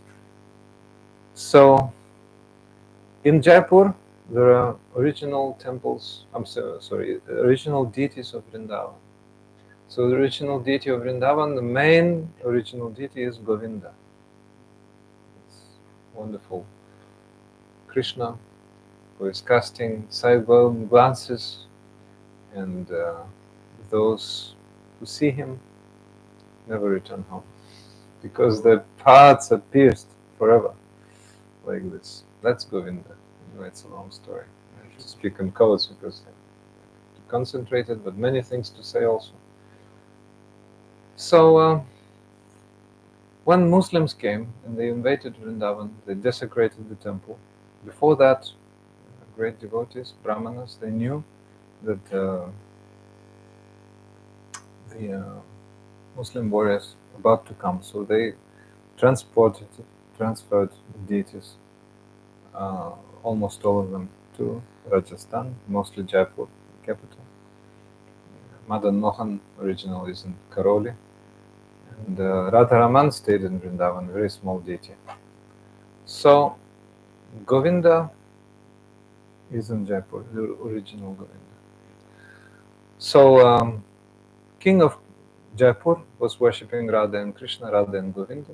There's deity of Radha also, Krishna's internal potency. Next to Krishna, there's a girl. Her name is Radha. We live in Vrindavan. In Vrindavan, nobody says Krishna, Krishna. Say Radhe, Radhe. Radhe, Radhe, Radhe. You can say together, 3, 4. Radhe, Radhe, Radhe, Radhe, Radhe. Yes. We can sing at the end. So when Baladeva Vidyabhusana went there, so there was a great problem. There was a great problem, and the devotees of Jaipur, king of Jaipur actually, approached Vishwanath Chakravarti Thakur. He said, "Oh, great soul, there's a great problem in Puri. In Jaipur, because the Brahmanas of Sri Sampradaya, Ramanandi sect of Sri Sampradaya, the followers of Lakshmi Narayan. Lakshmi Narayan, same Radha and Krishna, but they're like husband and wife. Here in Vaikuntha, in the upper region. Spiritual world, but they're like king and the queen, and many, many servants. They're having 4 hands, all residents of Vaikuntha having 4 hands. And there are 2 moods only, neutrality and servitorship. The servants of the master, like this. But in Vrindavan, so many great types of relationship with Krishna. Krishna is very, very tricky. He is a makanchor. He is a butter thief. Butter thief. Yes, Krishna's. No. Złodziej masła. Złodziej masła. Tak, złodziej masła. Polish translation. So, yeah, that's why everybody. He's attracting everyone. There are 12 types of relationship with Krishna there. You can become his friend, you can become his beloved, you can become his servants of his mother and father, so in the relationship with elders, then servitorship certainly. Neutrality is not so much manifest there, mainly 4. And 7 supplementary, so 12 rasas, 12 types of relationship, 12 types of relationship. So then finally after that, those Brahmanas, they said, "Oh, who is that girl next to Krishna? She's not Krishna's legitimate wife, so cannot be worshipped. Because Lakshmi is wife of Lord Narayana, but Radha, the union between Radha and Krishna is based upon the principle of parakiya. Para means different. So in this material world, if you have a husband, if you go to another man, that's terrible. That's forbidden. Religious people are avoiding that, and they're actually criticizing that. But this is in material world. But in spiritual world, even in paradise and heavenly planets, so many apsaras, so many heavenly damsels can go out with Gandharvas, great singers there, and that's not sinful. It's beautiful for them. For us, not so much. But Krishna has so many beloveds in Vrindavan, and they're his energies actually. Like a child is playing with his shadow. If you can imagine many lights, the dancer is in the center, this child is in the center, there are many torchlights from all sides. So many shadows, 1, 2, 3, 4, sometimes 5, 6 shadows, and he's playing with them. Here, like this. Very innocent. So Krishna is like that. He's playing with his energies. He's playing with his own energies. And he's a person, and there are also persons in this. So this is very wonderful relationship. And Radha and Krishna are in the center of that great arena of what we call rasa dance. Rasa dance. Great. So Radhika is in the center. So they said, oh, why? Why do you worship Radhika? She's not legitimate wife of Krishna. And also Gaudiya Sampradaya, you don't have proper succession. You cannot be called Sampradaya spiritual school because you don't have any commentary on the Bhagavatam, on Vedanta Sutra, etc. So if you don't present any commentary on Vedanta Sutra, if you don't prove that your Sampradaya has the right for existence, we'll remove Radha from the altar. They threatened. You will not be worshipping Radha anymore, they said. So the king was in great calamity. So he sent for Sri Baladeva Vidyabhusana, please invite him to Jaipur from Vrindavan. But, sorry, not Baladeva Vidyabhusana, Vishwanath Chakravarti. But Sri Vishwanath Chakravarti Thakur was already very old and weak, like bedridden practically. He could not move. So he told his disciple, Sri Baladeva Vidyabhusana Prabhu, please go to Jaipur and please defend our Sampradaya. Please defend our Sampradaya. Please prove that our Sampradaya has the right to be called such. Sampradaya means spiritual succession. And you please explain in terms of Vedanta that worship of Radha and Krishna is legitimate and very much authorized. So Baladeva Vidyabhusana Prabhu went there and he saw those brahmanas sitting in the meeting in Galta, actually, not in Jaipur itself, in Galta, in the mountain region. They sat together and he was very lean and thin and they were all very healthy like this. And they told him, hey, you don't have commentary for Vedanta Sutra. Vedanta Sutra is the natural conclusion of all the Vedas, the holy books, Vedas. Yes, 550 texts, like codes. So, but Baladeva Vidyabhusana answered, well, Srimad Bhagavatam is the natural commentary for Vedanta Sutra. They said, no, we don't accept. We don't accept. And who is that Radha? Can you explain? Why do you worship her? So Baladeva Vidyabhusana was very despondent and they told him, they placed ultimatum. They said, if you don't present the proper commentary of Vedanta Sutra after, I think they gave him a week or something, or 5 days, then we will remove Radha from the altar and we will not consider you to be a proper Sampradaya. So Baladeva Vidyabhusana Prabhu therefore went to the deity of Govinda and started praying, please give me knowledge, give me mercy. And then Govinda told him, take your pen and start writing. I will dictate. So Govinda was dictating. And in a few days, commentary was completed. That's why it is called Govinda-bhashya. Govinda's commentary on Vedanta Sutra. Govinda himself gave that commentary on Vedanta Sutra. Then Baladeva Vidyabhusana presented that commentary. The Brahmanas, Sri Sampradaya, Ramanandis, they were speechless, they could not say anything.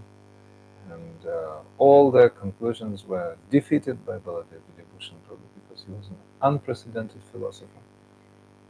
So he proved to them that Govinda is the deity of Sri Rupa Goswami, who is bona fide representative of Sri Chaitanya Mahaprabhu. Radhika also has to be next to Govinda. And he presented the natural commentary, Vedanta, Govinda-bhashya.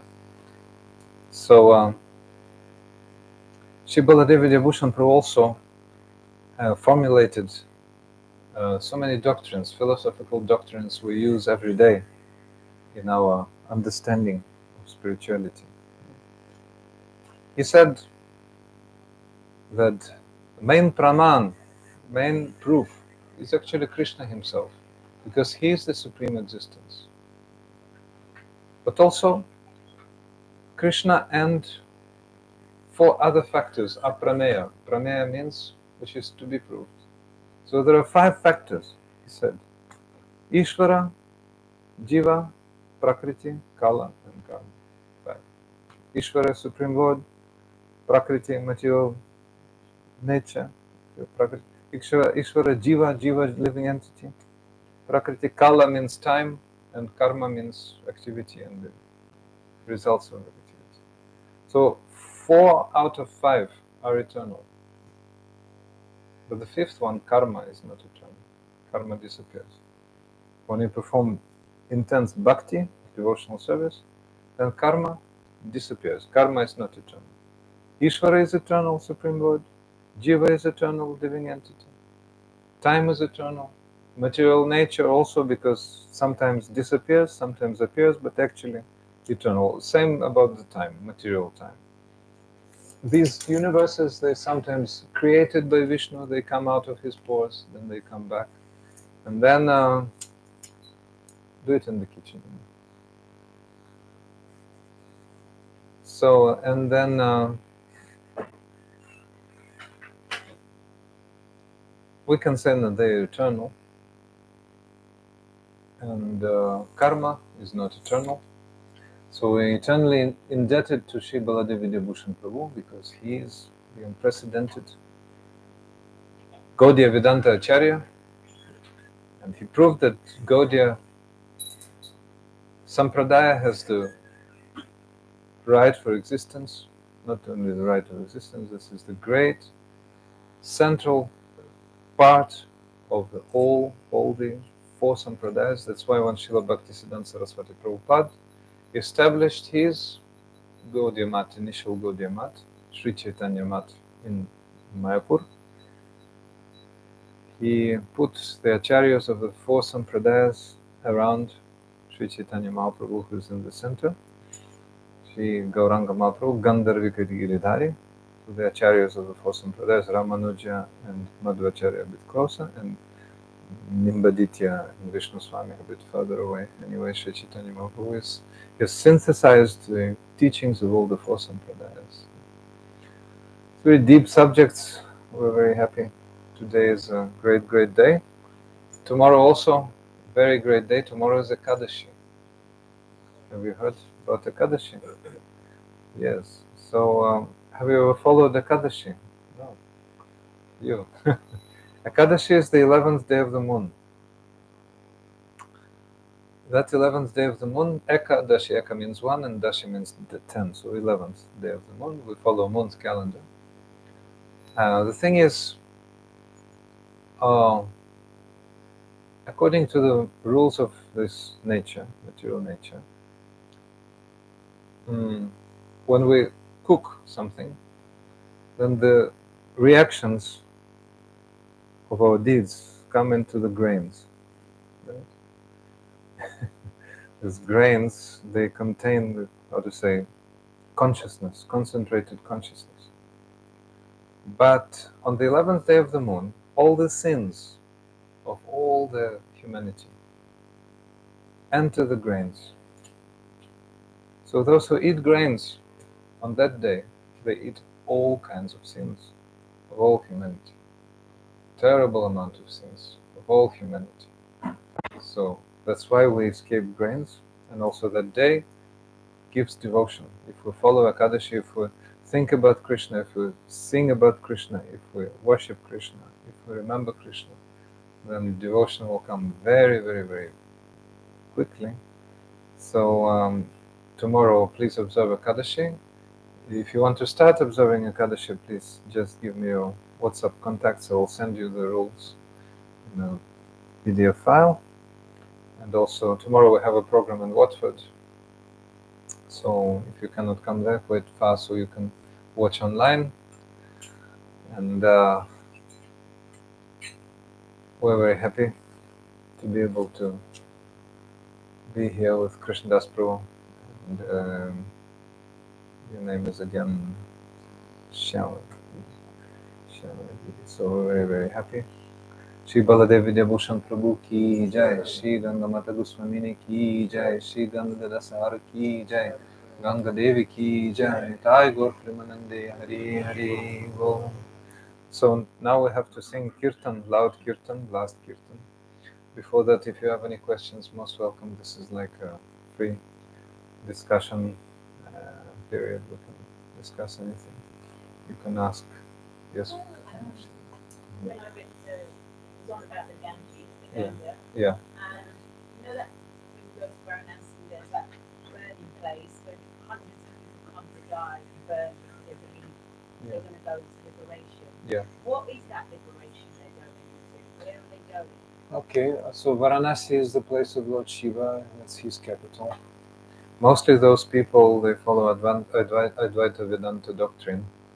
So if they concentrate their mind and activities and everything on the personality of Lord Shiva, they can go to his abode, which is Kailash. Or they become, if they're from Shankaracharya school, they go towards impersonal liberation. So they try to melt in the body, or how to say, either in the body of the Supreme or in the existence of the Supreme. So there are two types of impersonal liberation. That's Brahma Sayuja and Ishvara Sayuja. If you go towards the melting with the existence of the Lord, then you have to return. Yanye Pavindaksha Vimuktamani Nastraya Svabhava Vishuddha Buddha Aroya Krichnira Param Param Tat Padam Tataha Patantyuto Nadritam Vishwanamgraya. Those people who think that they should melt, they can melt into the existence of the Lord, have impure intelligence. They think that they are liberated, vimukta maninas. But actually, avishuddha buddhaya, their intelligence is impure. So that's why they fall. They come back. They come back. Once they go to Shiva, No, they don't. stay there. They They stay. stay They there. are devotees of Lord Shiva. So even like so many people who just go there to get burned. Even that, just that faith alone, they'll get liberated. Not necessarily. You see, No, what that's what I'm saying. What does liberation mean to the regular jivas? It's not necessarily practicing all this, but you know, they say to their son, "I'm dying. Please take me to this place and make sure my body's burned at this hundred, whatever it's called, by the Ganges, by that gut, and that gut itself is the place connected with the Ganges." Yeah, this is like popular belief, you know. Yeah. So Encouraging. but does belief carry through, or do they come back, or do they get liberated better karmically? If you say they don't practice much, but they just have intention, it creates positive sukritis, it creates positive impressions and merits. So that brings them towards the path. So we, as Vaishnavas, consider Lord Shiva best devotee of Lord Krishna, Vaishnava Namyatha Shambhu. But also we consider him like he's half demigod and half Vishnu Tattva. But actually Vishnu Tattva is prevailing because he's not different from Vishnu, from Krishna. So that's why Gurudev was observing Ekadashi always on Shivaratri. From the other point of view, he also has some jiva qualities. It's very, very... Okay, this is about Lord Shiva. Now your question is about those people. Everything depends on their consciousness, where the consciousness is situated. If the consciousness is situated in karma, their belief is good, but they're like, according to the category of Jaiva Dharma, about the quality, levels of consciousness of people. People have five levels of consciousness. So according to those five, they are moral theists. It's like believers, believers. So those pious people, believers, they again take birth, they again continue to be believers. Yeah, so they liberate from their suffering to an extent, depending on their consciousness. Yeah. Not liberated. No, liberated means, you see, this is jnana and moreover bhakti. These are transcendental processes. Process of karma fully holds you here in the material world. So yeah, okay. Yeah. It's their intent behind it, their idea of Okay, intention is good, but you have to pay. Yeah, but yeah, but most of them think they're going to join the oneness because I'm saying, where do you think you're going? They're going to join, the one. Going is good, but question of time. When going? When free from modes, then going. Yeah. But if you just die there and you think you will go, no, that was popular belief in ISKCON also. Oh, we die in Vrindavan, then we go spiritual world. When? If you don't have prema, I'm sorry. Yeah, no, I agree. I just want to clear because if you see that they burn hundreds and hundreds of people a day there. Popular belief. Yes. We know that they grew up in Vrindavan. So we have there also belief that we have some service. The whole idea of being a devotee is to always be in service of the Lord. Yeah. But in Shiva Loka, is there service in Shiva Loka? Yeah, there is. There are like Sadashiva, Sadashiva is a personality. And Gopakumar visited there. He saw Lord Shiva dancing and worshipping Sankarshan. He's situated there, and his followers actually look like him also. There's a principle, they look as their Lord also. As in Vaikuntha, they have four-handed. So Shiva Loka residents, they look like Lord Shiva also, and they worship him and they glorify him. This is type of Vaikuntha actually, Sadashiva. One of the questions in Shiva Loka, are there Vaishnavas that will give Harikatha? Ooh. I know that in Brahma Loka, they worship Lord Vamana. And Shiva, they consider Supreme Lord. Vaishnavas not necessarily go there for Harikatha, I don't think. But Lord Shiva is great Vaishnava himself. So I think because he's worshipped Lord Sankarshan, they have conception of Vaishnavism worshipping Sankarshan also. But their Lord is Lord Shiva anyway. Why he is constantly meditating on Lord Ram? I mean, Son Shiva is constantly worshiping Lord Ram in his mind. So how can he be worshiping Sankarshan? He is worshiping Lord Ram. And that's why Lord Ram, he doesn't really see any difference between Son Shiva and himself. That's why the Lord himself constantly is thinking about Son Shiva in his meditation. You mean the story of Rameshwara, the famous story? Rameshwara.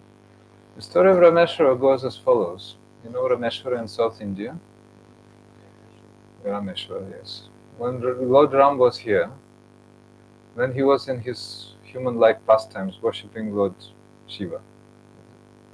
So, popularly people think, especially Shaivites, oh, Rama is worshipping Shiva. But then demigods came and they said, no, actually Shiva worships Ram. Shiva worships Ram.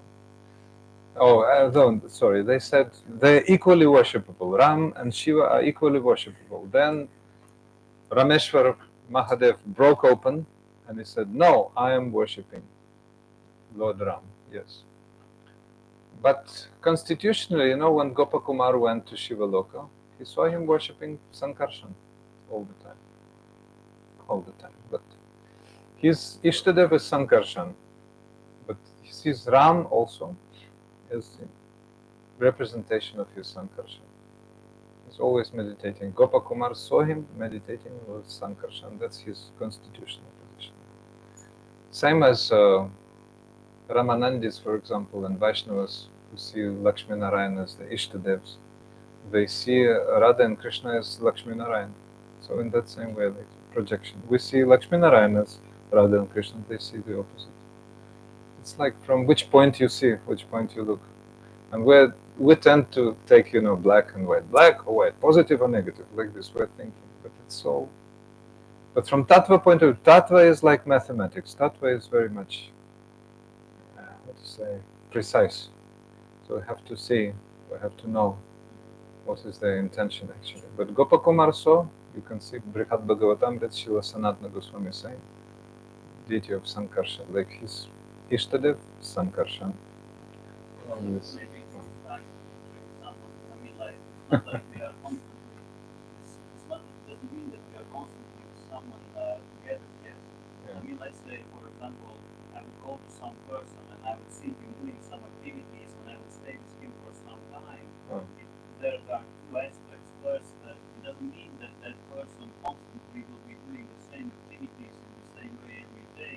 Mm. And the second aspect would be, it doesn't mean that I'm able to actually see the heart of that other person. So therefore, in this situation, partially it might be accurate that he was worshiping Sankarshan, but internally, as far as we understand and see, in his deep meditation, he's always chanting the name of Ram.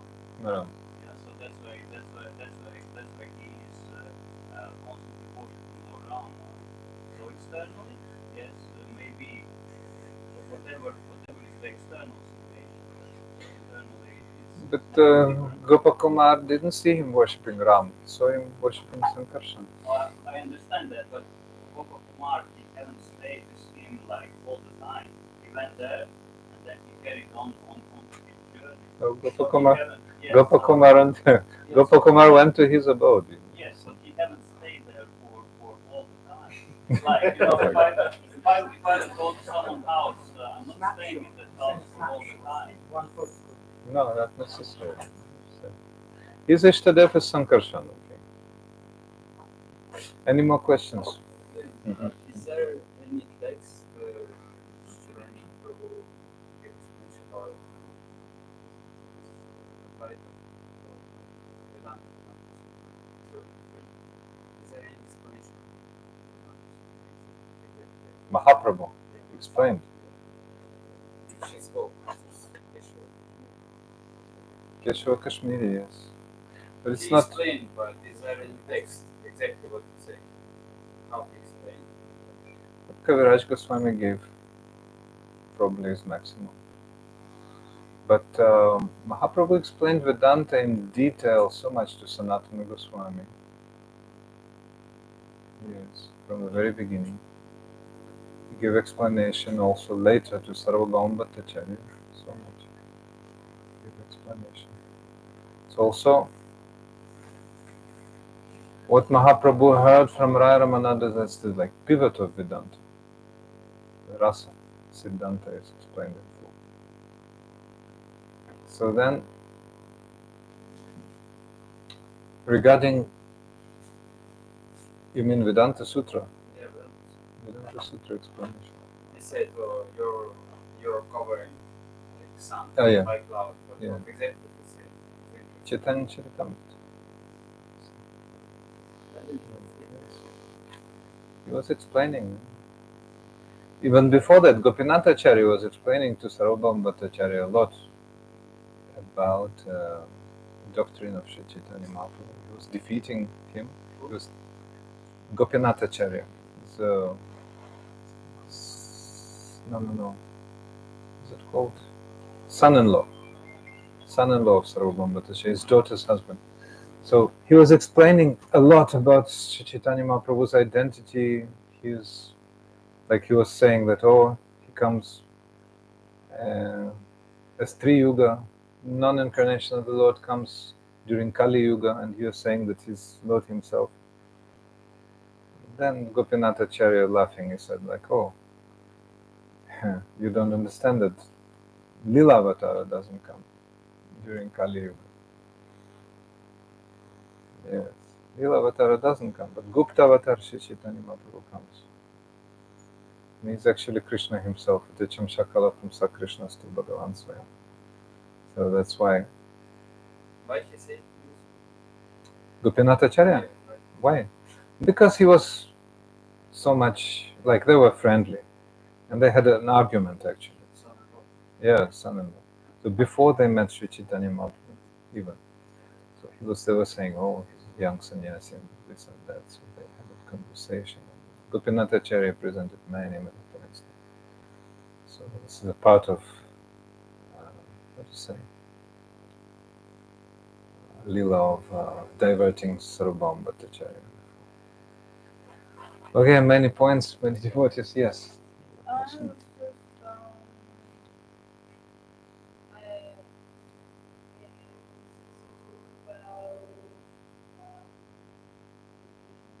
Illusion, Maya. So, you want Like, to it is, explain? yeah, it is. I mean, to me, it feels like it keeps us in a way like an uncertainty, like a confusion. There's just like, and there's no, yeah, it's basically no reality. It's meant to be like love.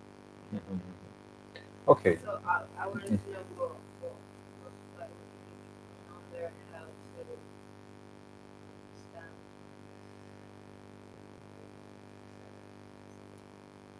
I see what you mean. So, our understanding, the question is about illusion. How about this illusion?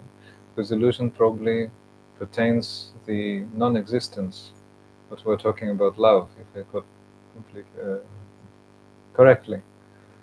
So, our connotation of illusion, our glance toward illusion is very positive. That's divine energy.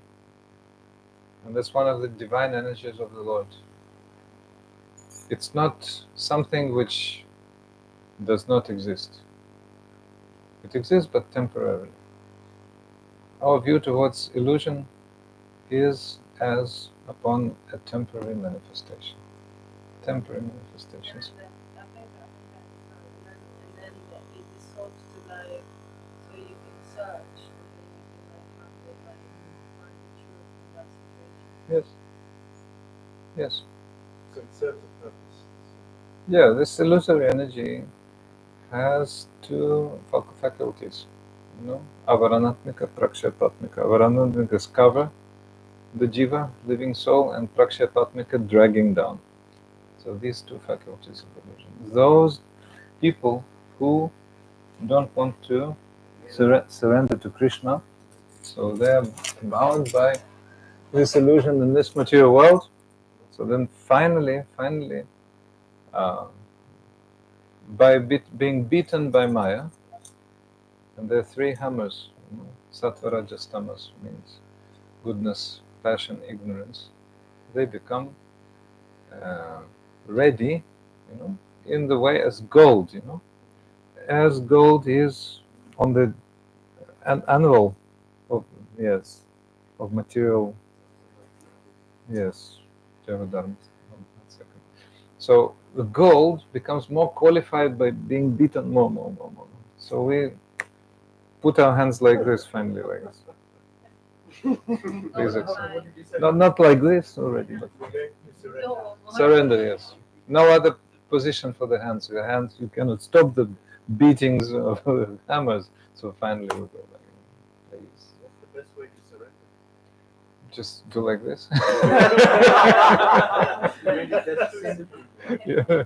No. It's just simple. The beating is the surrender, isn't it? No, when you're being beaten on all sides, then you So then you still. humble. Humble. You submit, like humility. Natalia, any question?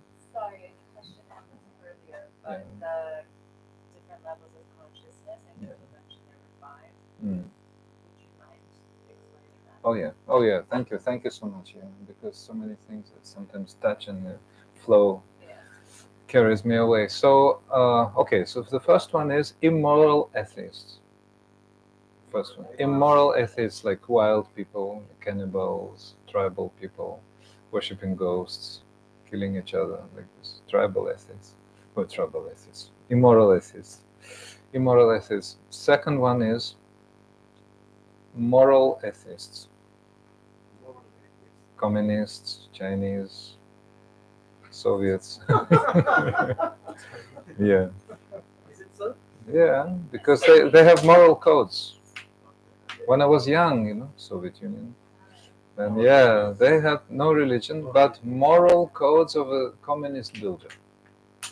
Moral codes, моральный кодекс строителя коммунизма, right? Yes, moral codes of communist builder. So, thou should not, like Christianity, thou should not kill, respect everyone, brotherhood of all men, non-dependent on nationality and race and this, that. Good principles, for high purpose, but the atheists. There's no God. No God. Who is God then? Comrade Mao, Comrade Stalin, God. So you have to worship. Someone has to be the head guy, Someone like like when Hiranyakashipu decided to become God, the great demon from the past. He challenged Vishnu. He said that, all the worship has to come to me. He even was so powerful, he changed the laws of karma. He changed the laws of karma, and for bad activities, people were going to heaven, and for good activities, they were going to hell. It changed. So that's why everything was going towards something else. So he changed that. But actually,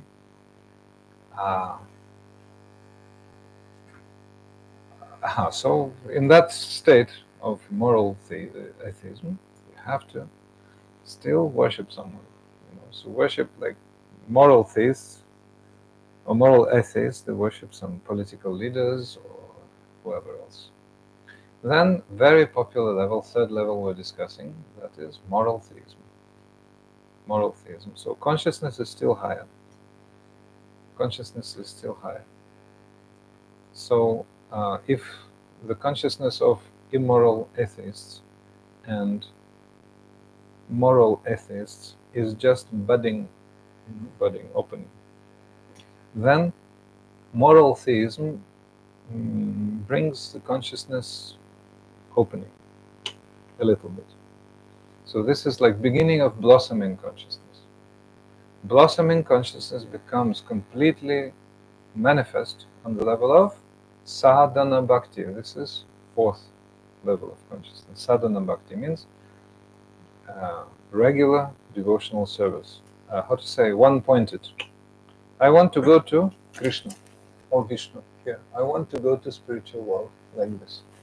Through chanting, hearing, chanting, and remembering. So then, when consciousness becomes fully blossomed, that is the level of bhava, or spiritual transcendental emotion. So on the level of bhava, you are fully immersed in transcendental emotions, hearing, chanting, remembering of the Lord, completely. And your body becomes spiritual. So your body drops and you go with spiritual body to spiritual worlds. So this is called, what's it called? Vastu Siddhi. Vastu Siddhi, yes. So 5 levels of human consciousness. Immoral atheism, moral atheism, moral theism, sadhana bhakti, and bhava bhakti. But generally 5 levels of consciousness to all living entities, pertaining to all living entities. So human 5, but they're within 3. But what are those 5? For which humans have 5 within 3? That is, 3 within 5. I'm bad mathematician. So yeah. So Krishna, Arjuna. So yeah. So first one is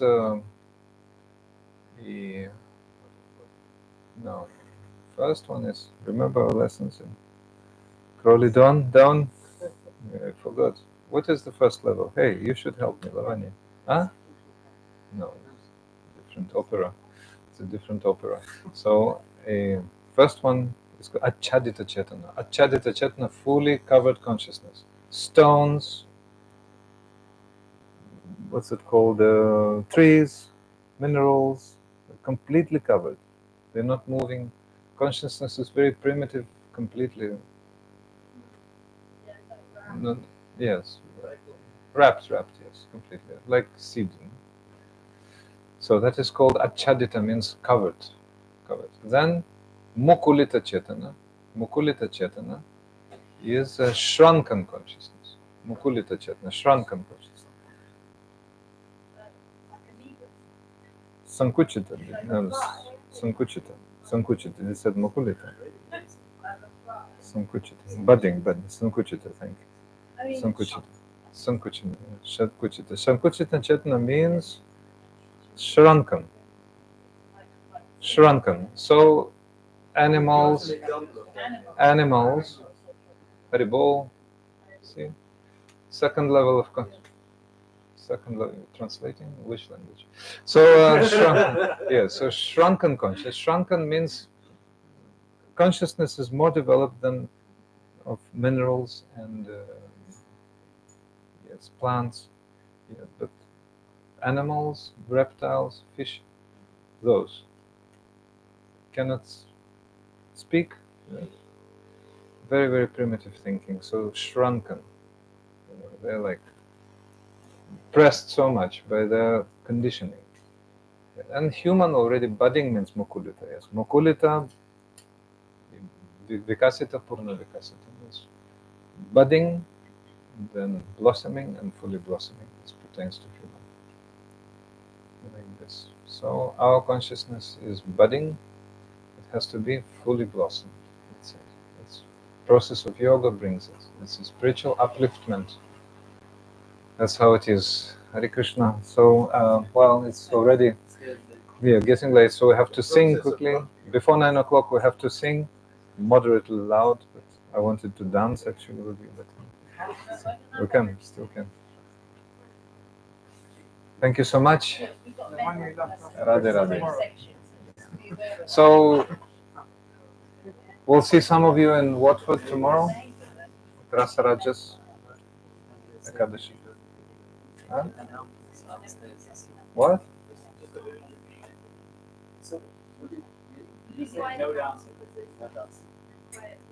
Quietly.